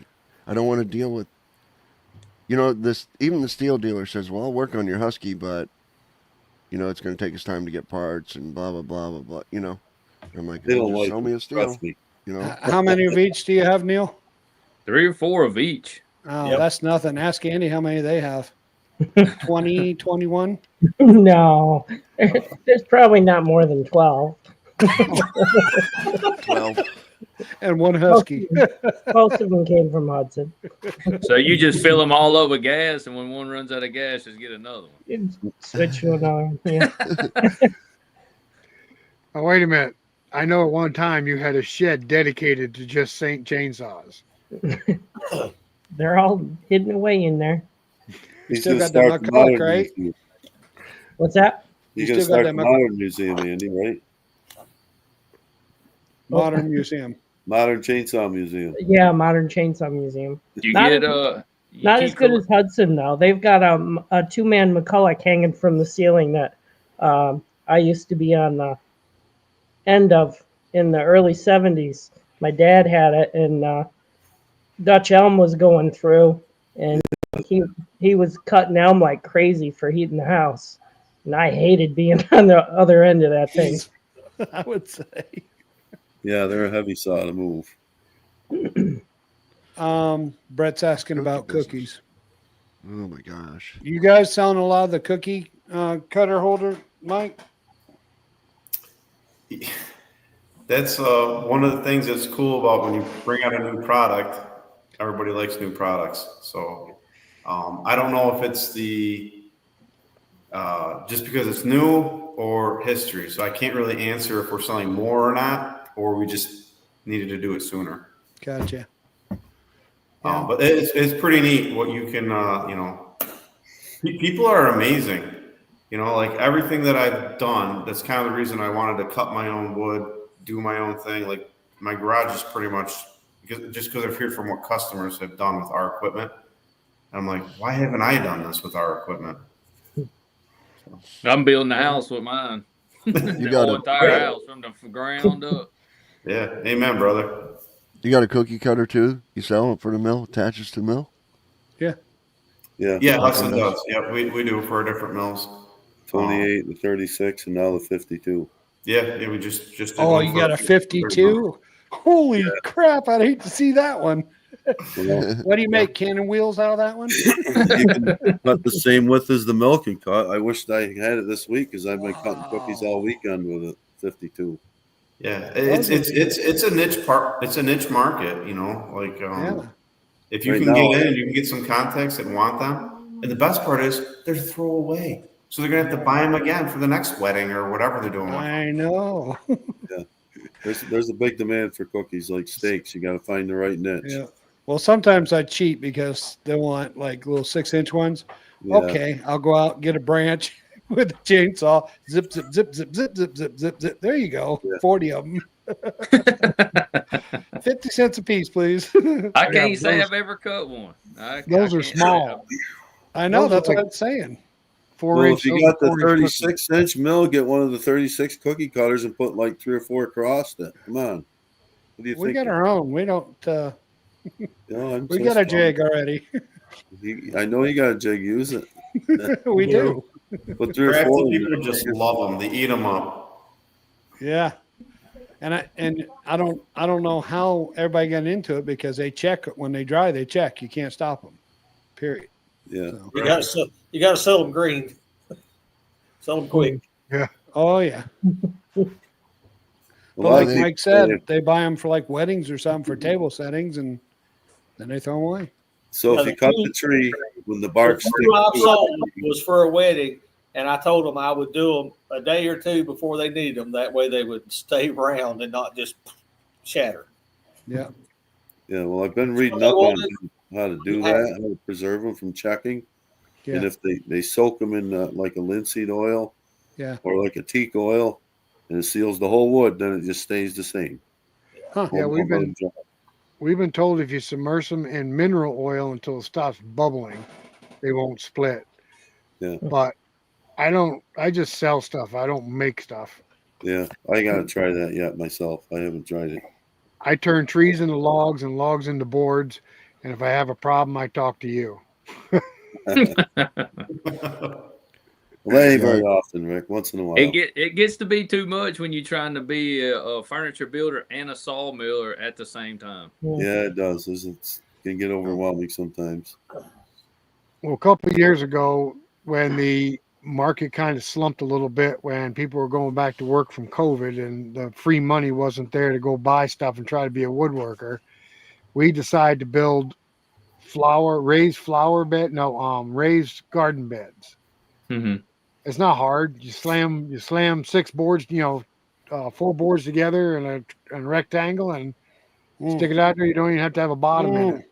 So easy. Yeah, so easy until people Yeah. say, "Oh, can you make 20 of those Yeah. for me?"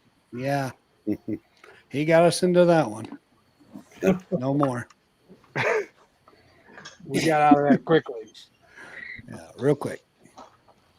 So I knew that, being that this was a American made, you know what I mean, show, and we wanted to bring the American made thing into there.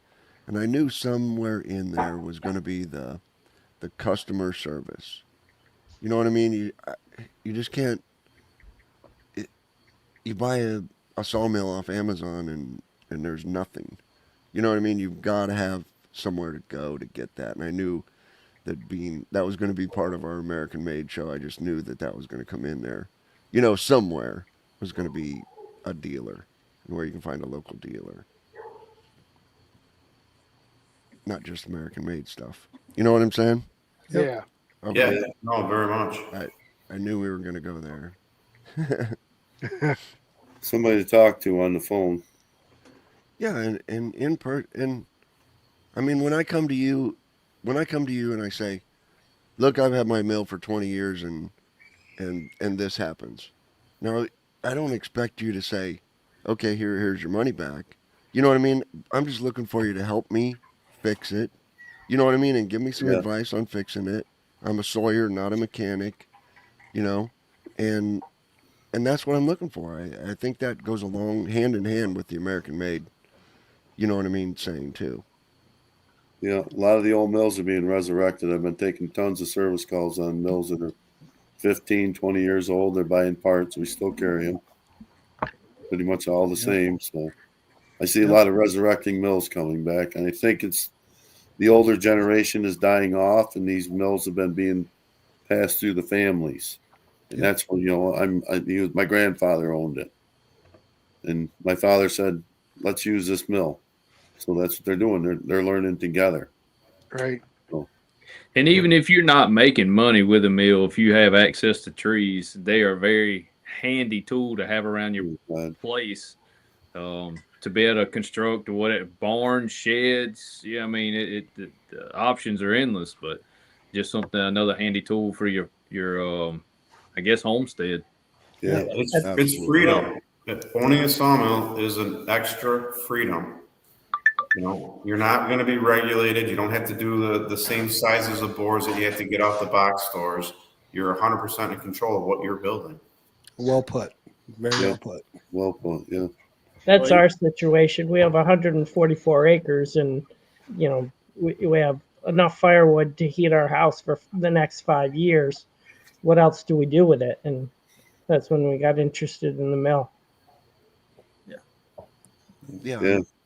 I just built a I cattle think you fence guys with have it. enough firewood to heat the neighborhood for the next 5 years. We seriously give away firewood to I know you do. 5 I know you neighbors. do. So. A lot of it's cherry. I could thump you. Thump, thump. We don't Just burn build it. cherry anymore. Oh, you don't? What are you doing? No, we give it away. So they can get the arsenic? Okay. So, Mike, is there anything new that you guys are thinking about building coming down the pike that you can share with us? Or Well, there is some stuff new that's coming down the pipe that I'm super excited for, but I'm not going to share it here. And it's actually exciting because it's new, but it's not actually new, but nobody's doing it. So I can't wait to have that released. New for us has been the improvements on some mills. You know, the Oscar line's taking some improvements, that Homestead line's taking some improvements. We had the new products. A lot of the accessory stuff is new for us. So that's what's pretty neat. You know, instead of doing it our way, if you guys want to try something else, do it a different way, you have more options now. The build your own wood splitter that we're doing, that I think we did. I don't even know. That's been great. That was a great idea. So that's been doing well. So you can get a base model wood splitter and add whatever you want to it for the most part. So I would say the flexibility has been nice to see. Well, I know you guys I know going you were to. calling that there, Rick and Tim, but we're going to leave that one quiet for now.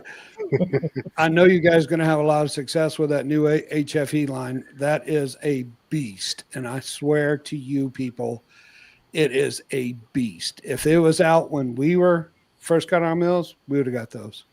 I guarantee it. Yeah. And we got the shingle maker that's coming out to another accessory, so that hasn't been released yet. I wonder where we got shingle that maker. idea. Cool. Shingle? nice. Yeah, any accessories for these mills are great. I mean, there's so many things that they can do instead of just cut boards, like make shingles and stuff like that. So, We made improvements on the dogs this past year. It's been great.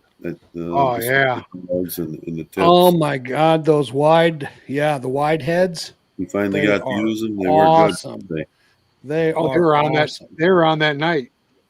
Yes. Yeah. Got home We and were put them just- right on. We were just talking today because we had a order for a couple of 100 1x8s, but we were doing some flitches, and Rick goes, "Isn't this wonderful? You just slide it over. You don't even have to raise it up anymore and pinch it." I know. Yeah, you just push it over and it's tight and it's That's flat. it. Yeah. Yeah. Perfect. Yeah. Since we don't have an edger, so we have to do that. Yeah. You guys got to get one. Come on. No. Yeah, we got to get one. No. The gang saw attachment. Yeah. If you have one you want to if you have one that you want a customer to test for you, let us know. Well, and I'll be a testament also for your guys' debarker. I mean, I've got one of those on the mill too, and that saved my blade more than a little bit. Yeah. Yeah, On the not to chainsaw mention department. not to Yeah, mention I the put 'em stumps on. he took down in his yard. Yeah. No, I saw Dan doing that with the roots. For That's the a great lawnmower. idea. Yeah, that works great. I did it the minute I saw it. Yeah. I love it. What's Lucas saying here? Oh, that's a good question. I can I could tell you right now, because we have a band sharpeners, I can get sometimes 10 sharpenings out of my bands if I'm real light when I'm sharpening them. And that saves a crazy amount of money. You turn a box of 15 into a box of 150, basically. That's what I usually get: 6, 7, sometimes 8 sharpenings out of a band. Yeah, we just You guys are a touch lot them. more gentle than I am. Yeah, and the homeowner's a lot more gentle than, sending them out to Wood-Mizer, Yeah. or sending them out to anybody else. You send them out to somebody else. Wood-Mizer's has got to, or whoever it is, has got to guarantee that they're sharp when they send them back to you. So they've got to grind them. You know what I mean? They've got to grind and grind and grind. Where mine, if I go out, I just barely touch mine and get the 10 or 11, sharpenings out of them. Right. Just barely touch it. If it's dull, I put it on and it's dull. I lost 3 minutes of my life. That's it. I take it off. You know what I mean? Go back into the shop, get another one, and do it over again. I'm not mad at Wood-Mizer or anybody else who has sharpened my blade. It's my own fault. I use so, some of y'all might have seen or know of Robert Westfall on for Thomas's channel, and I have done a video on him here. He sharpens blades for me, and he has some of Wood-Mizer stuff. $10 a blade for my size blades. It just comes down to a time thing for me. When you're running 50 blades, you bring him 30, 40 blades at a time. It's a time thing. It's cheaper for me to give him the blades and I continue what I'm doing. Right. And I hear a lot of people say that all the time, and that's probably fine when you're 30 or 40 years old, but when you're 55, I'm happy for that 10-minute break or 5-minute break to sharpen my blades. Yeah, I was about to answer that too. He's got kids. He doesn't have time. I'm still working a full-time job to sawmill and build a house. Right, and that's great. Neil, youngster. wait, hold on a minute. Right. Hold on a minute. Just hang on a second. Neil, please share with everybody what you do for a living. Fly around an airplane and look for fish. He's a pirate looking for treasure. That's right. That's what I do. Yeah, So, blades, John, blades can get expensive, especially when you change mills and you go to a lot bigger mill. Blade prices go way up. Joe Main owes me dinner. I called yesterday and ordered 10 boxes. Yeah. John Davison, how long does Yes. it take you to run one of your blades through? 22 minutes? Yeah, 20 minutes. So Paul But and Andy but Paul and Andy got the brand new Pro one. The same one that we got. with the high speed. Yeah, so we went over there and I helped them set it up.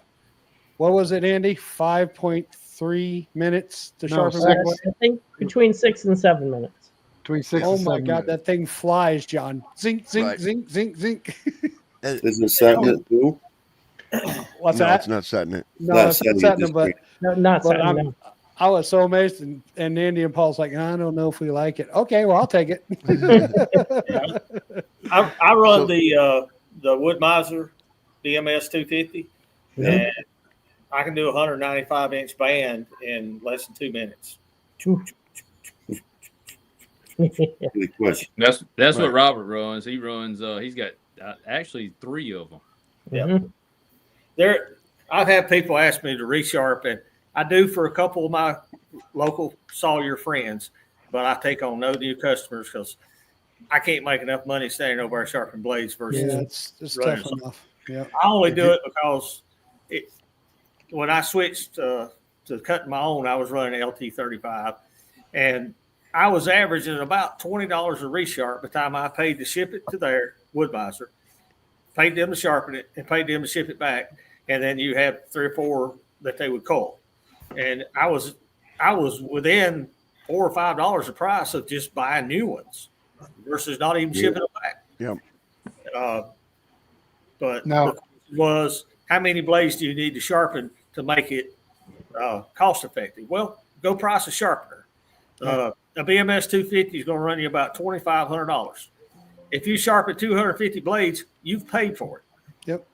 When I bought my 250 and my setter, we paid for it the first week we sharpened blades because I had over $8,000 blades in inventory, and most of them were dull. Yeah. Now, Eric, Guys, I'm gonna have to sign off here. My computer did a Windows 11 update, and apparently it smoked my battery. I didn't bring my charger out here with me. well, Mike, we appreciate you coming on and thanks for joining us. Yeah. Good meeting you, man. Yeah, See you, Mike. appreciate all you guys. So You- go American made. I think our country's great. Yes, sir.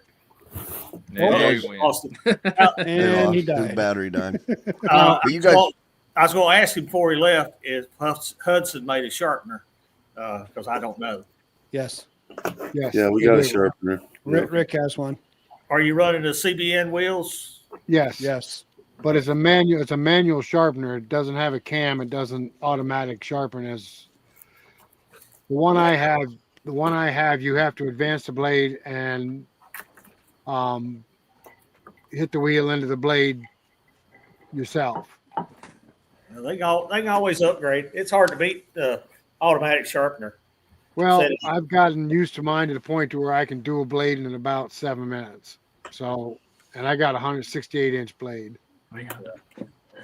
You guys want to go through and answer this question right here?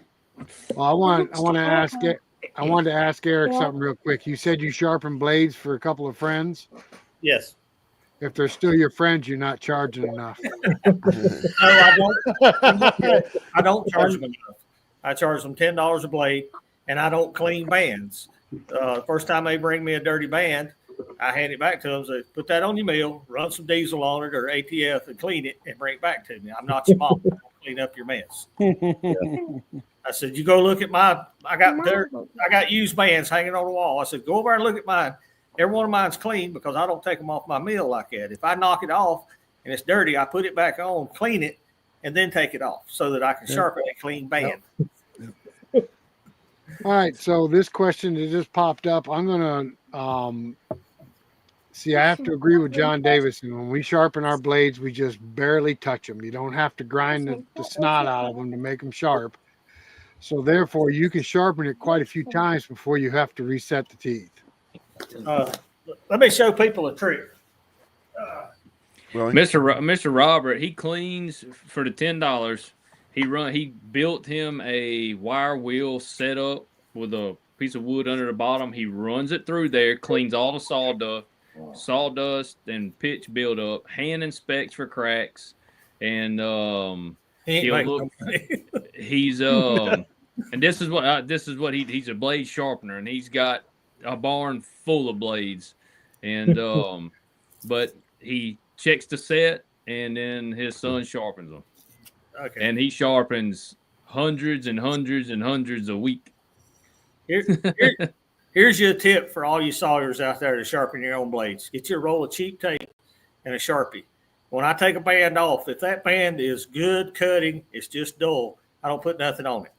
If that band is tiger striping, I've hit something I didn't know it, or I hit something I did know it, I'll write on there nail hit or damaged. And I can repair those, but only if I know it's there. And I tell the few guys that I sharpen for, if you've hit something and that blade is not cutting right, you need to label it and let me know, and I'll try to repair it. Because I'm not setting every time, because you're only taking a little bit off the face, and there's no need to reset it unless it's out of set. And when it's out of set, it's leaving a tiger stripe, and that's what you want to fix. Right. So I hope that helps. That's a great way to do it. Yep. I agree. Sir. Neil, got you a new sub? I sure appreciate it. Thank you.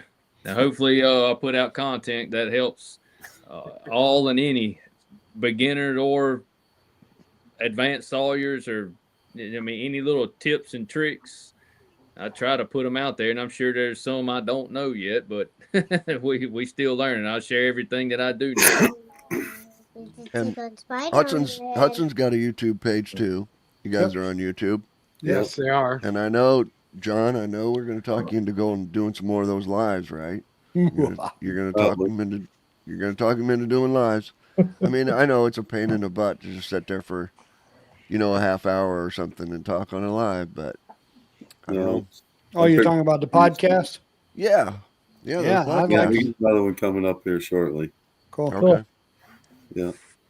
My father always said in the sawmill, he said, if you didn't learn something new in the sawmill every day you worked there, you didn't learn nothing all day. We had You on learn wood. something new every day in the sawmill, and you normally do if you pay attention. Guest. Yep. You'll never know it all. I mean, I've worked my whole life at it, and What if I it's still learn every day. You know, if I'm sawing, you're going to see something you didn't see before. Well, we're all older except for Neil. He's the younger one in the bunch here. I tell you what, I really enjoy about sawmilling that was unexpected, and that's the customers. Mm-hmm.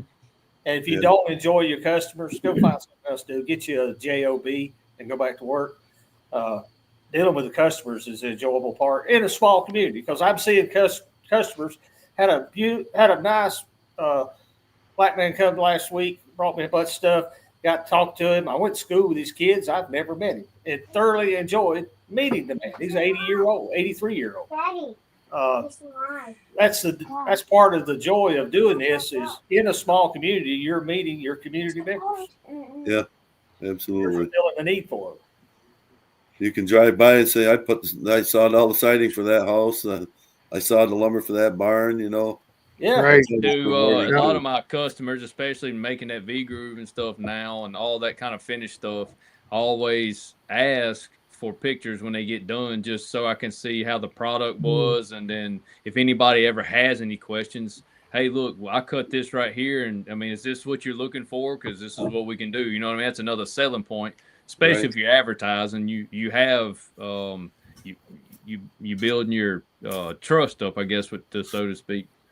Yeah. I don't show this side of my building much, but you can see this room is a display room of things we do. I've sold more lumber off these walls and ceilings than you can imagine. Well, look behind me. Neil, Adirondack siding. Yes, sir. Yep. You got to do a little better than juniper. I mean, you could do some eastern red cedar, so it'd smell real nice for Mr. Robert when he goes. Well, ship me some eastern red. You got some down here. Some. I got me some juniper. No. You got Hey, Neil. Red cedar. I saw that. I just had to say something. That was funny. Hey, Neil. Yes, As sir. a father of 6 children, when your kids start saying daddy, daddy, daddy, look them right in the eye and say, I'm not your daddy. Not your father. Oh, goodness. It shuts them up for a little while anyway. Yeah, just for a second. Hello, This Vic. jugger right here, he don't shut up no matter what. Speaking of that, if any of y'all watched our little short video we had today, basically just announcing our live stream, Matthew went ahead and let the word out that his wife is pregnant again. Oh, awesome. I'm gonna have another grandbaby in around Again?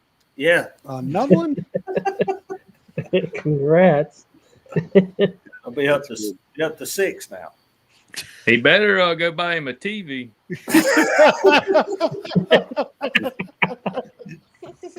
Well, I told his wife, I said, y'all figured it out, just keep having it. She said, no, I'm done. I said, no, you get all the hard work figured out how to make them. I said, just keep making them. Well, here's the downfall to having a lot of kids. Right now, as it stands, I have 15 grandchildren and 3 great-grandchildren. You're just old. You live need too long. you need to make some more tomato stage. Christmas is coming up. That's one of the reasons I run the sawmill. What you got, Leroy? Oh, Hey, good you Lord. know you live in the South? Your dog comes crawling in with a deer leg bone. It's that time of year. It is. Yeah, my oldest grandson, he shot a 10-pointer a week or so back, and that's probably the leg bone out of it he found. Go put that back. You ain't take it in the house. It's going to stay outside, boy.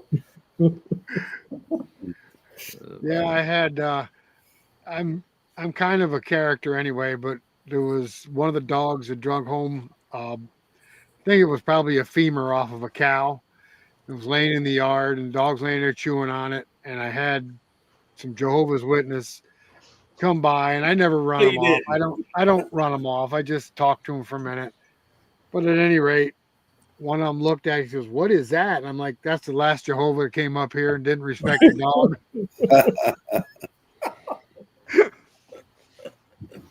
You're bad, Rick. You're bad. I can't help it. So, John, how do you set the teeth on a circle mill?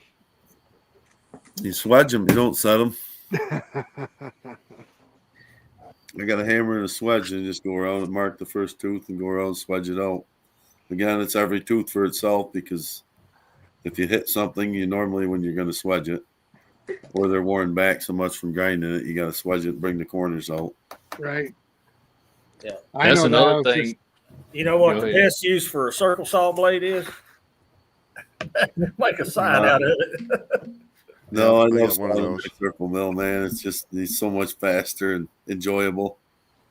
That's what Mr. Robert is doing. That got it. Robert Westfall for Triple R. He has actually built a lean-to. Just got it completed on his shop. He bought a circle saw mill that's been left vacant for a while, and he's setting it all back up. Got the real huge edger and all that stuff come with it.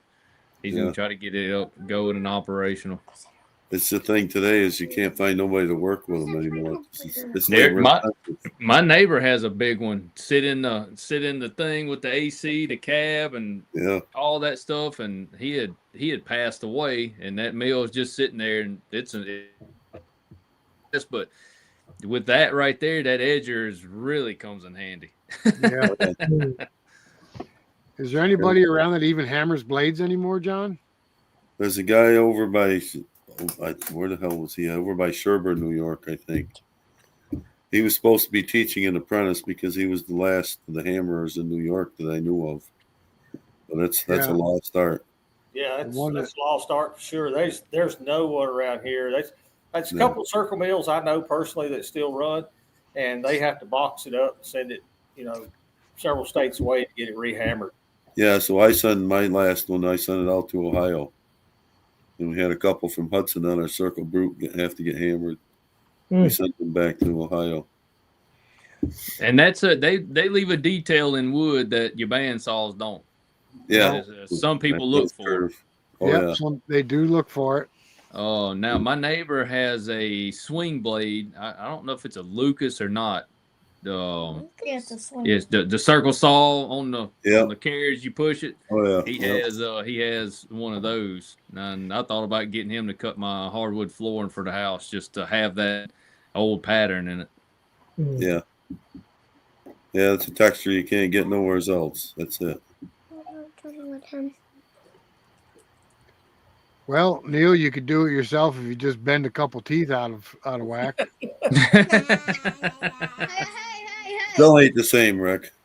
Don't have that curve to it. No, I know. Yeah. But I've had people call me and want that off my mill, and I'm like, if I make a board that looks that bad, I throw it away.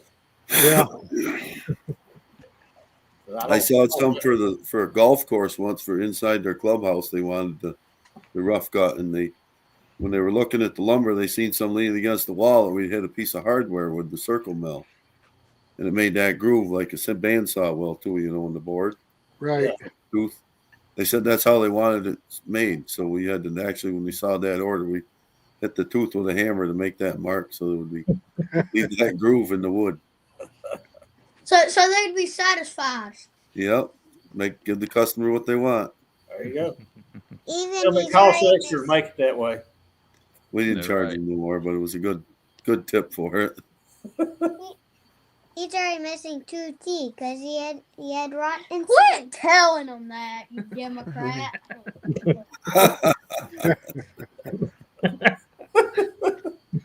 He didn't listen to you there, did he? I'm telling you, he ain't quiet, and he never sits down. This is the calmest he's been all day. Mercy. That's my tractor driver. We at the mill. He keeps my scraps at the burn pile and my fresh logs stacked up on the log deck. Yep. That's That's a good job for him to learn on. Yep. Man, he's a tractor. He'll use that tractor like a 4-wheeler. I said, son, you got to turn it off sometime or another. Yeah. Yeah, I had yellow- I had my youngest son dragging logs with the Massey when he was 12 years old. He was dragging logs out of the woods. I was knocking the trees down, plucking them up, and he was dragging the logs down to the mill. No, this is year number what? Year and a half you've been driving it. So since he was since seven and a half. No. I gotta slow him down a little bit. He tore my bush hog up the other day. Wait until he hops into your plane. Oh yeah. I already do that too. No, good for you. Oh, man. Where's Eric, Mr. Matthew? That's this, Mr. Eric. Where's Matthew? Where's Matthew? He caught the stomach bug today, so he's at home. Oh, he got the bow. Yeah, he can stay at home. I don't want it. Oh man. So John, how many sawmills do you own altogether?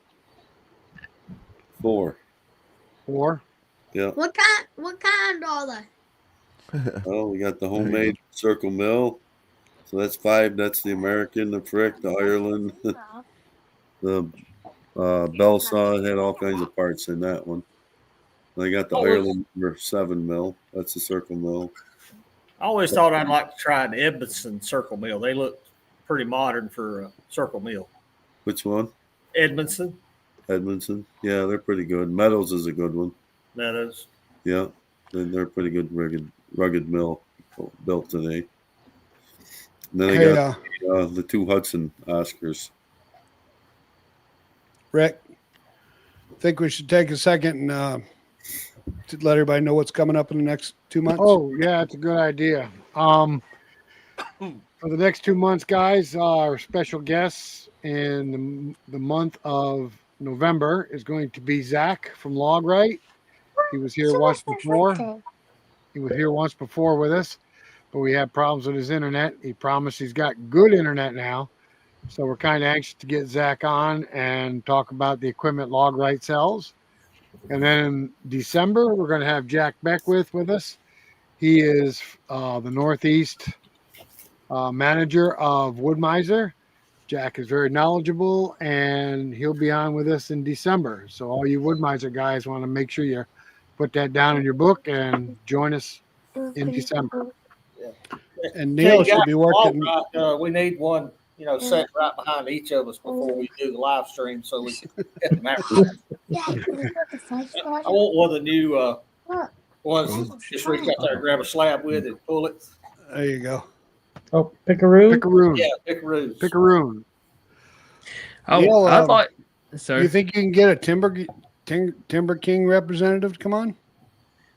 I can reach out. I sure can, and see what I can do. That'd be nice. What happened to Craig? Anybody know? Yes, I Craig. messaged him earlier. He had some unexpected guests. Unexpected company. Oh, okay. So, John, would a Pickaroon helped you with the slabs you cut yesterday? No. No, they were way too heavy, man. There's a comment that just came up by Antlers and Axes. Y'all see that one? Okay. Hang on. Let me get back over there. I was trying to. I dealt with this a lot this summer, and Eric, you probably have too. In the middle of the summer, especially when I was running V-Groove and stuff, during the rainy part of the season down here, it's near impossible to stop mold.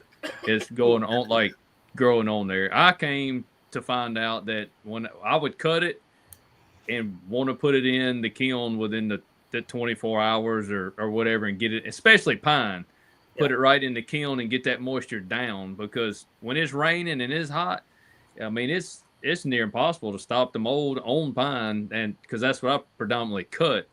You got any other input on that? Normally, if I'm cutting it for my personal inventory, I will cut it and set it out here in a wide open area in the bright sunlight that gets the most wind.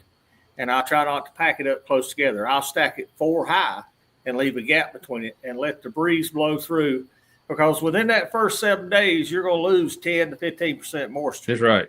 And you've got to have that airflow to get it out, because if you don't, you're going to get it mold and mildew. And not just like you're talking about, not just from board to board in between your stacks, but board to board on the same layer. Space them out even more. Sometimes I give mine 2 inches of space, 1.5 inches, 2 inches. I cut my stickers 40 inches long. Yeah. And so I can spread my boards out. I would rather have not so many boards in layer and have them taller than I would have them packed together, because the whole goal is for the moisture to be able to escape in any way possible. White pine here in the South is the worst. It can mold overnight. One, it's super saturated with water. It's kind of like poplar. It holds a massive amount of water. And I made the mistake one time of cutting some and put it in my shed. Well, all that did was create mold because you didn't have no air flow. I would rather it sit out here on some 8x8 skids and get rained on. And then the rain evaporates and the wind blows, and it's you're still going to get a little, but you can mitigate it. Almost in the direct sunlight in the middle of the summer, like the rainy, hot part of the season down here. Because I mean, when you're running your outside humidity, I get not aggravated, but jealous of Craig all the time. He's like, man, it's 40% humidity up here. I said, it's 95 down here. It's 100 degrees and 95 to 100% humidity. Where Craig is, he don't have any air. It's let me tell you this. I'm making a video right now on some rainbow poplar I cut for a customer, and it's 3,600 feet. It was a max load in my kiln, and I cut it and put it in the kiln the next day. Only because the customer needed it, and I'm ready for him to write his check because I'm going to cut it, dry it, and tongue and groove it. So I stuck it right in the kiln. 3,600 feet. It's been in there 12 days. I've got 350 gallons of water out of it already. Yeah, it's insane the water that comes out. And it's still at 20%.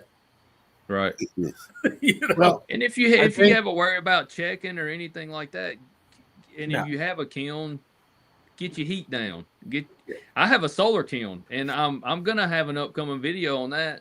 And I had the whole face of it wide open, and man, I was getting so hot in there, it was hard to even keep the moisture down with vents open, the dehumidifier and everything. So I had to get my temperature way down and get that initial bulk moisture out of there. You only need about 100 degrees in a kiln.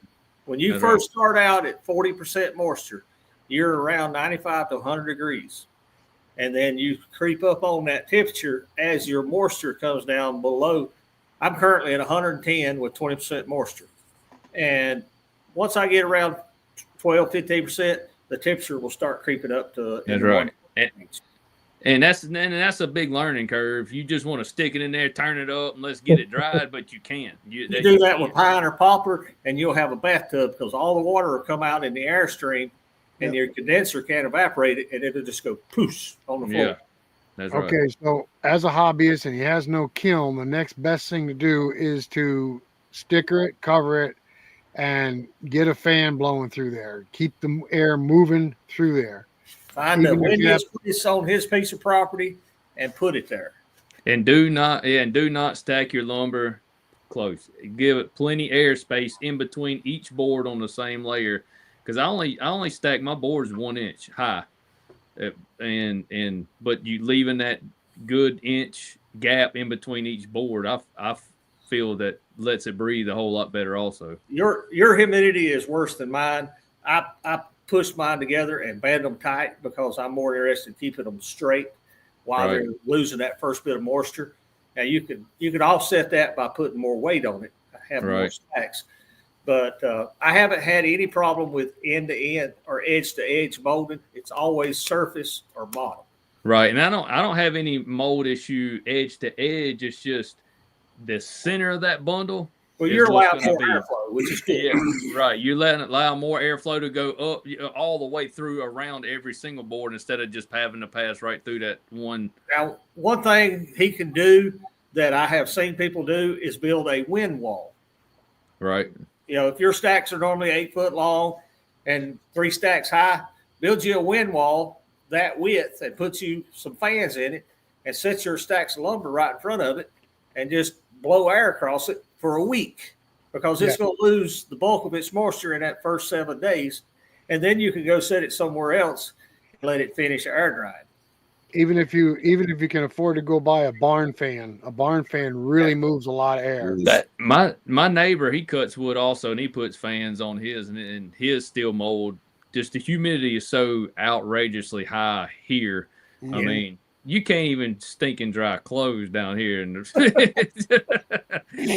when it's at its peak time. I mean, 100. You're looking at 100% humidity. I mean, it's insane. Yeah. And then it's raining every couple days. It rains every day for almost 2 months down here. Just even if it's a drizzle, I mean, it just adds that much to the ground evaporating moisture. It's just surrounded by moisture. I do the same thing in the summertime. I hate to run my over temperature vent on my kiln because if I get over temperature, I dump out 50% moisture air because it's too hot, and I suck in 100% moisture air that's cool. Right. That's right. That's right. That's right. It's a learning curve, especially down here. I mean, just you might go several hundred miles north, and it's way different. Like you're not super far from me, but yeah, and you live on the coast pretty much. Well, here in the Western North Carolina, we just have high humidity during the summer, Right. and no wind. Now, as soon as it gets cold, the wind will start blowing. It blow up, your shirt tail, and you freeze to death. But you can't buy a breeze in the summertime. Yeah. Well, when you live where we live, we can freeze dry ours in the wintertime. It does too. Yeah. I know. They laugh. What's the moisture content? Cold. Yeah. Craig was cutting that wood out of that log that day and put that moisture scale right off the top of the log, and it was like 12% or 7%, something crazy. And I laid mine. I was cutting at the same time. I laid it on there. Mine, I got a lignum mat. I laid it on there. It said 65. It's like, come on, man. 65. Oh. I've cut some poplar. It was cutting boards, and for whatever reason, I ended up with a couple 2x4s, and I just stood them in the corner because I didn't want to waste them as real good boards. Got done sawing, and I said, "Where's all that water?" Them 2x4s that just run water right out in the floor like a garden hose. One rule of thumb, a lot of the sawyers down here will go by. You get a yellow pine, of course, that's what we got. Sit it over there. When that bark, I always call it bleeding the log. You let a lot of your sap come out of your ends, and then you lose a little moisture from that, but you let the bark start slipping. And when that bark starts slipping off, that's when they say it's ready to cut. And that's what it kind of. I've cut it straight. I've cut them down and cut it, but man, the pitch is so crazy. I've been cutting a bunch here lately that we bought in the spring for inventory, and went through and sawed a lot of big logs up. Now I'm down to what'll cut 6 and 8 inch boards, so we're just trying to get rid of them. And like I say, they've all slipped the bark. There's very little to no pitch in them because it's worked its way out. That's right. As long as they don't dry out, mine stayed wet because they're up against a dirt bank. As long as they don't dry out brittle, they're easy to saw. Oh yeah, absolutely. Well, our pine is a very distinctive way to find out when you need to get it cut is when you can hear the beetles crunching inside it. Oh, yeah. Yeah, you're gonna have that from day one when they hit the ground. Here, and I've learned too with pine, the tighter your wood grain is, the longer that log will stay good. Because I've had the ones I'm still cutting now, they got dropped off in the spring. Yep. And it was 9 18-wheeler loads, and I still probably got 4 of them left. Of course, some of them is going to be coals. They're the smaller trees. They're going to go bad faster. They're going to fill up with bugs. But letting that pine sit over time also adds a lot of bluing into that wood. And some people don't like it, but it is a niche thing to where you can charge more for that because only time puts that bluing in there. I think it's beautiful. I've sold a mountain of wormy white pine. That's right. Let it sit out there, and the worms just eat it up, and then cut it into 1-bys and make tongue and groove out of it. And it looks like a cheap cypress, just full of wormholes. I had a guy. I showed him that blued pine. He was going to get poplar, and he wanted that blued pine way over that poplar. He was like, "Man, I ain't ever seen that before." Let's see here. So it's beetle kill, blue stain, knotty white pine. Yes, sir. No, it's not. It's not buggy pine. It's not blue pine. It's beetle killed, blue stained, knotty white pine. Otherwise known as shit for building lumber. But it's know, pretty. But the Yeah. them yellow pines, you get them, and they're not bad at all. See that? They're nice. Yeah. That Yep. is purple. That's what's in the kiln. It is purple poplar. Some of the, it's this color or darker than this. It's purple. There'll be a video on that. It's some of the prettiest poplar I've ever seen. I'm sawing it here in Western North Carolina. I'm going to cut it right and nickel gap it, and it's going to the customer's cabin in Kentucky. That's mineral staining, Eric, from where it Yes. grows. Yep. You can't predict it. It just iron deposits or something in the ground that comes up through the water source causes that. You can get it from brown to black, rose color, but that's the prettiest purple I've ever seen. Most time it goes purple, it'll go black. Yeah. Neil, I had some Down purple walnut I sold a couple years ago. And normally walnut, even if you get the purple in it, it comes out brown after you kiln dried it. Yeah. But this purple held right through the kiln, when it came out. And that was the first purple I've seen. First purple that the other guy had ever seen. And I sold it for some pretty good money. All right, guys. So it'll we happen. Past that 10 o'clock hour. What do you think? I think we had I a good think- show. John, I think you're appreciate good. you coming, brother. Enjoyed the good info. yeah, John, thanks for coming in. Yeah, Yeah, man. anytime. Good meeting you. Yeah. Just Pleasure stick meeting around. Just stick around for a minute, John, when we shut it down. Okay. And All right. let everybody- us know on YouTube when that podcast is coming out. You got to hit that notification bell on your channel. Yeah. He's not in charge of that. I know he needs to be. Hey, Rick. Yeah. Why don't you mention our guest for the next 2 months real quick again? All right. The next month, our guest is going to be Zach with Logrite. They're going to talk about the equipment and the tools that they sell. And then in December, it's going to be Jack Beckner. He is the district manager for the Northeast of Woodmiser. He will be with us in December. So set your calendars, guys. You don't want to miss those shows. All right. We appreciate everybody that's come here and asked questions and interacted with us. And we appreciate everybody that showed up. And next month, third Saturday, 8 o'clock Eastern Standard Time, we will see you again. See you. Thanks for stopping by. Thanks, everyone.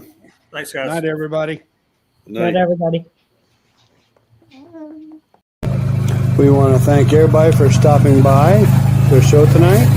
And remember, it's the third Saturday of every month that we all gather and on the show. See you later, guys.